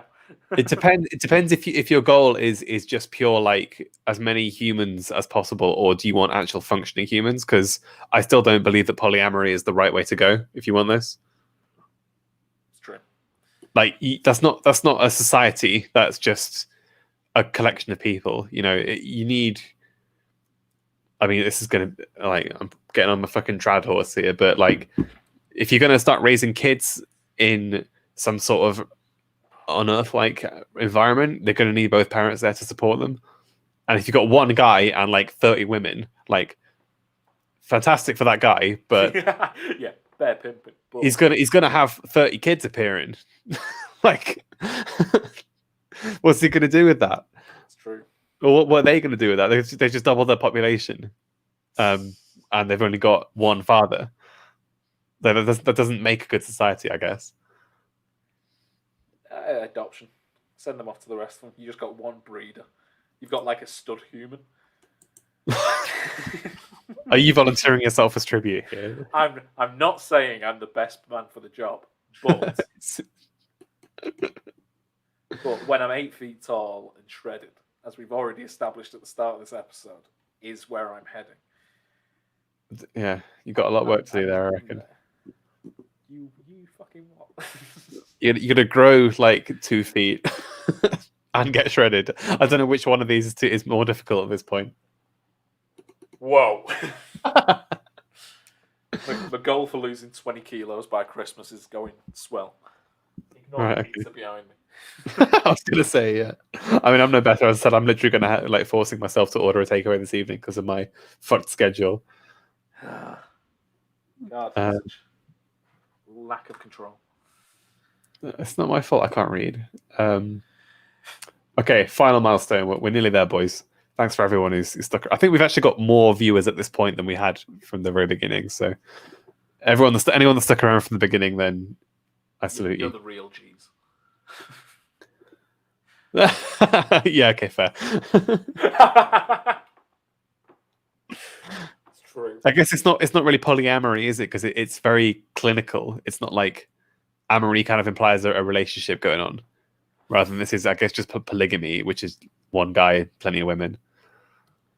I don't know. They'd be loving me after it. Yeah. Do you really want 30 wives? Is that what you want? Do you want to be stuck in a tin can with 30 pregnant women? Jesus. How much chocolate do I have? That's 30 birthdays to remember. Oh, jeez. Yeah, there's no shots. Actually, to be fair, yeah, you're being stuck in, like, on Mars with 30 pregnant women. Can you imagine? Just walking out the airlock. just the first man on Mars. Literally just nipping out for some cigarettes. You've not got your suit on, pop. all these kids are like, he's coming back.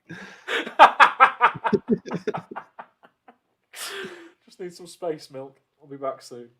Is that a rocket?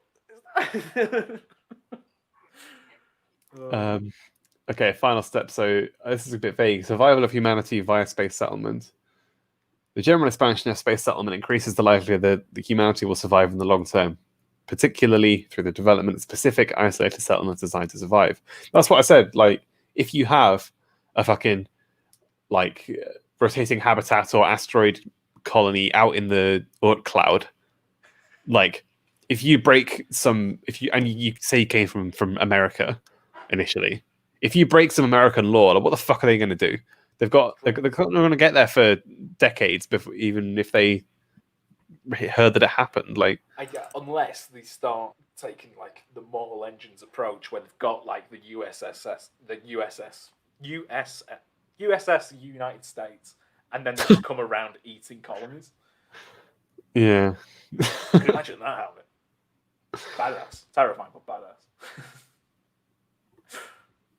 Oh wow, that's sick.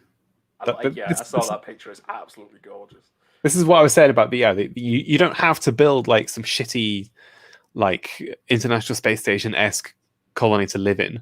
By the time you're thinking about that, you'll be able to build this sort of thing. Exactly. Yeah. You can have your Mediterranean paradise, your fucking cathedrals or whatever. It literally looks like something from Final Fantasy. Yeah. I think we've caused some memes here. Imagine the sheer frustration of having to put on your spacesuit if you want some space from a nagging wife on Mars would really nerf your authority. So, right, I'm going out with the boys. Just like half an hour later, you're still putting your spacesuit on. Just there, depressurizing. You can still hear her on the other side. Just go away. You never pay me enough attention. Another one comes up. For Christ's sake. One of the major goals of space settlement is to ensure the survival of humanity. If our species does not survive, then the value of millennia of human effort is lost. And this is basically my position: is that look, if you're not after the survival of humanity, then what was everyone before you doing? Exactly. What was the point? Expansion. That's the main reason you're alive. It's the reason any animal exists. Yeah, it's just like, it's not even that. It's like so many millennia of conscious humans have put in the effort to get us to the society we're in right now.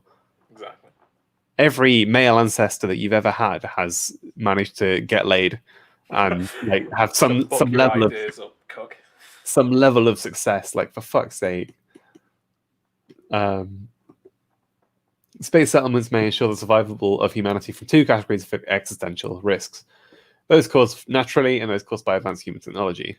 I mean, yeah, even if we decide to nuke ourselves, we're not going to get every last.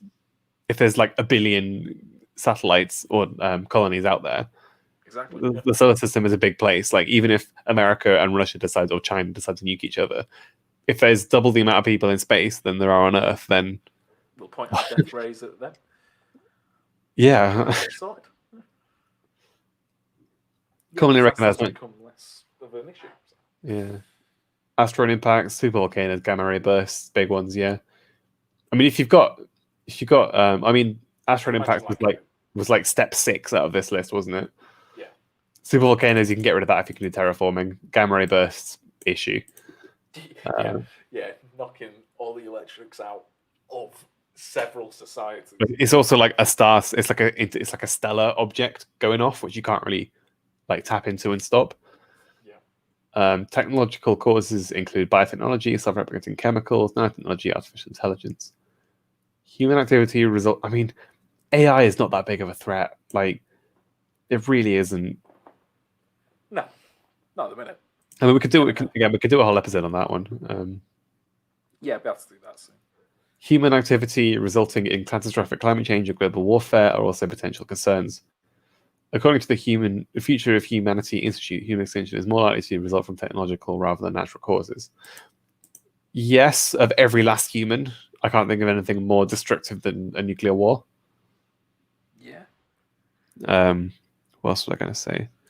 We could do an episode on Fermi paradoxes, or the Fermi paradox at some point. The great filters and things like that. Great filters, yeah, because this is kind of touching on that as well. With like, imagine the reason that we don't see all like alien civilizations is because they've all nuked each other, and we're the ones that haven't yet. That's like a terrifying thought.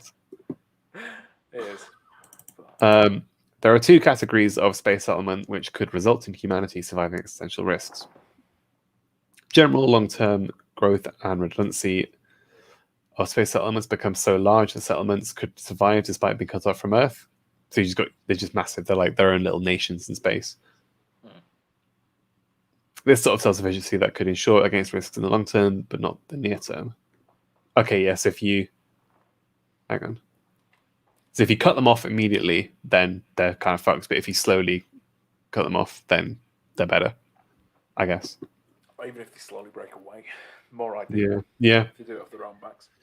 In the nearer term, settlements specifically designed for survival can focus their development providing for the requirements of the settlement users. Oh, okay, that makes more sense, yeah.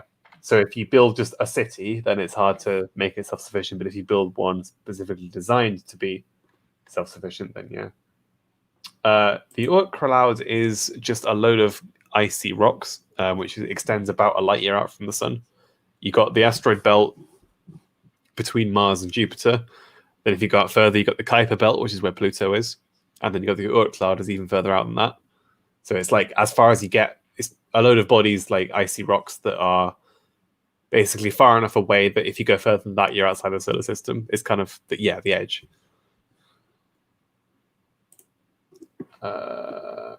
So specifically build things for survival. What do we need then? Identification of the needs for survival and production of equipment. So we need to figure out what we need to just the bare bones to survive. we need to develop these systems in. Okay, so we need to like test them, I guess. Short-term ones, stress testing, survive, be able to move around, I guess. Yeah. Barriers. So, what do we not have? The lack of understanding of the minimum number of humans need to maintain a civilization. Oh, that's interesting. Yeah, that's a good point, actually. Yeah, if they're only in one place, because obviously we've had nomadic tribes of a few dozen people, but they've obviously moved around a lot. Yeah. And they're not really a civilization. No. That's a really good point. I hadn't thought. Civilization. Don't know. Sounds philosophical. Yeah, because there's like the number of people required to kind of. I think if you have like 8 to 10 people, you kind of know everything about everyone that's there. Whereas if you get more than that, you require a lot more. You can't like keep track of everybody. But if you get up to like 150 or more, then it becomes really hard to like have a cohesive group. You need something greater than all of you to kind of keep you together. The God Emperor himself. Well, that's normally where religion steps in. Yeah. If you see, tribes below the level of 150 people didn't have much of an organized religion. All right. That's interesting. There's a book called I've been reading Guns, Germs, and Steel. Yeah. So that as well. It's got some stuff about that in it, yeah. But it kind of makes sense if you think about a company.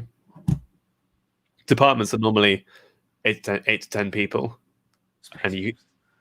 Sorry, space gypsies. Space gypsies. I mean, on like nomadic space civilizations might be quite cool. I mean, just kind of. I could imagine it happening, like moving around. I mean, asteroid to asteroid. Yeah, exactly. Yeah, because you've got all the resources. I mean, it depends because you wouldn't need to consume asteroids if you're not building anything with them. Unless you were just after the ice for fuel, I suppose. If you were out in the Oort cloud or Kuiper belt or whatever, there's a lot of ice floating around there, so you could use that for fuel to get to the next one. Yeah, and obviously for watering internal plants and stuff. I call that the Ooga Booga face. Disavow. Jesus. Come on, let's get this finished. This milestone can be considered achieved when careful analysis concludes that at least some settlements would likely survive, everything. So there's not a single threat that we can't think of something that will survive it. Yeah. Right, what we're saying, concluding remarks. Oh, that's pretty sick. Yeah, traditionalists, fuck you. Look at this. This is what we're after. Well, ballet and violin in space. It's Ben Shapiro on his violin. And his doctor wife dancing. Yeah, this is pretty cool. Yeah, this was the photo I was talking about before. The cool line. Because there's no reason why you have to live on the asteroid. Like you can just connect yourself to it. Yeah. Have a big rolling ball of death. Down here. What's this? Yeah, solar power, fucking antenna. So this is the small solar city that Martian city that he was talking about before. Cool. Well, I think that's it then. Is it? And then a few hours. The last. I guess we'll leave it with that one then. Well, do we have any concluding remarks? Space is cool. I want to be out there. Spaced and red pilled. Space. It's the one place. Yes, we're going to severely disappoint Tim Curry and go and corrupt space with capitalism. That's the goal. But yeah, I hope everyone watching has enjoyed this and has maybe learned something from it. I've really enjoyed it. Yeah. We'll do something slightly different next week, I guess. Yeah, if we've decided on cybernetics, then we can have a look at that. Yeah, I wouldn't mind looking at that sort of stuff. Like I say, this is just going to build towards me becoming a space marine. You're going to be leader of the space empire. You can do all the political side of it. But will space capitalism cause space degeneracy?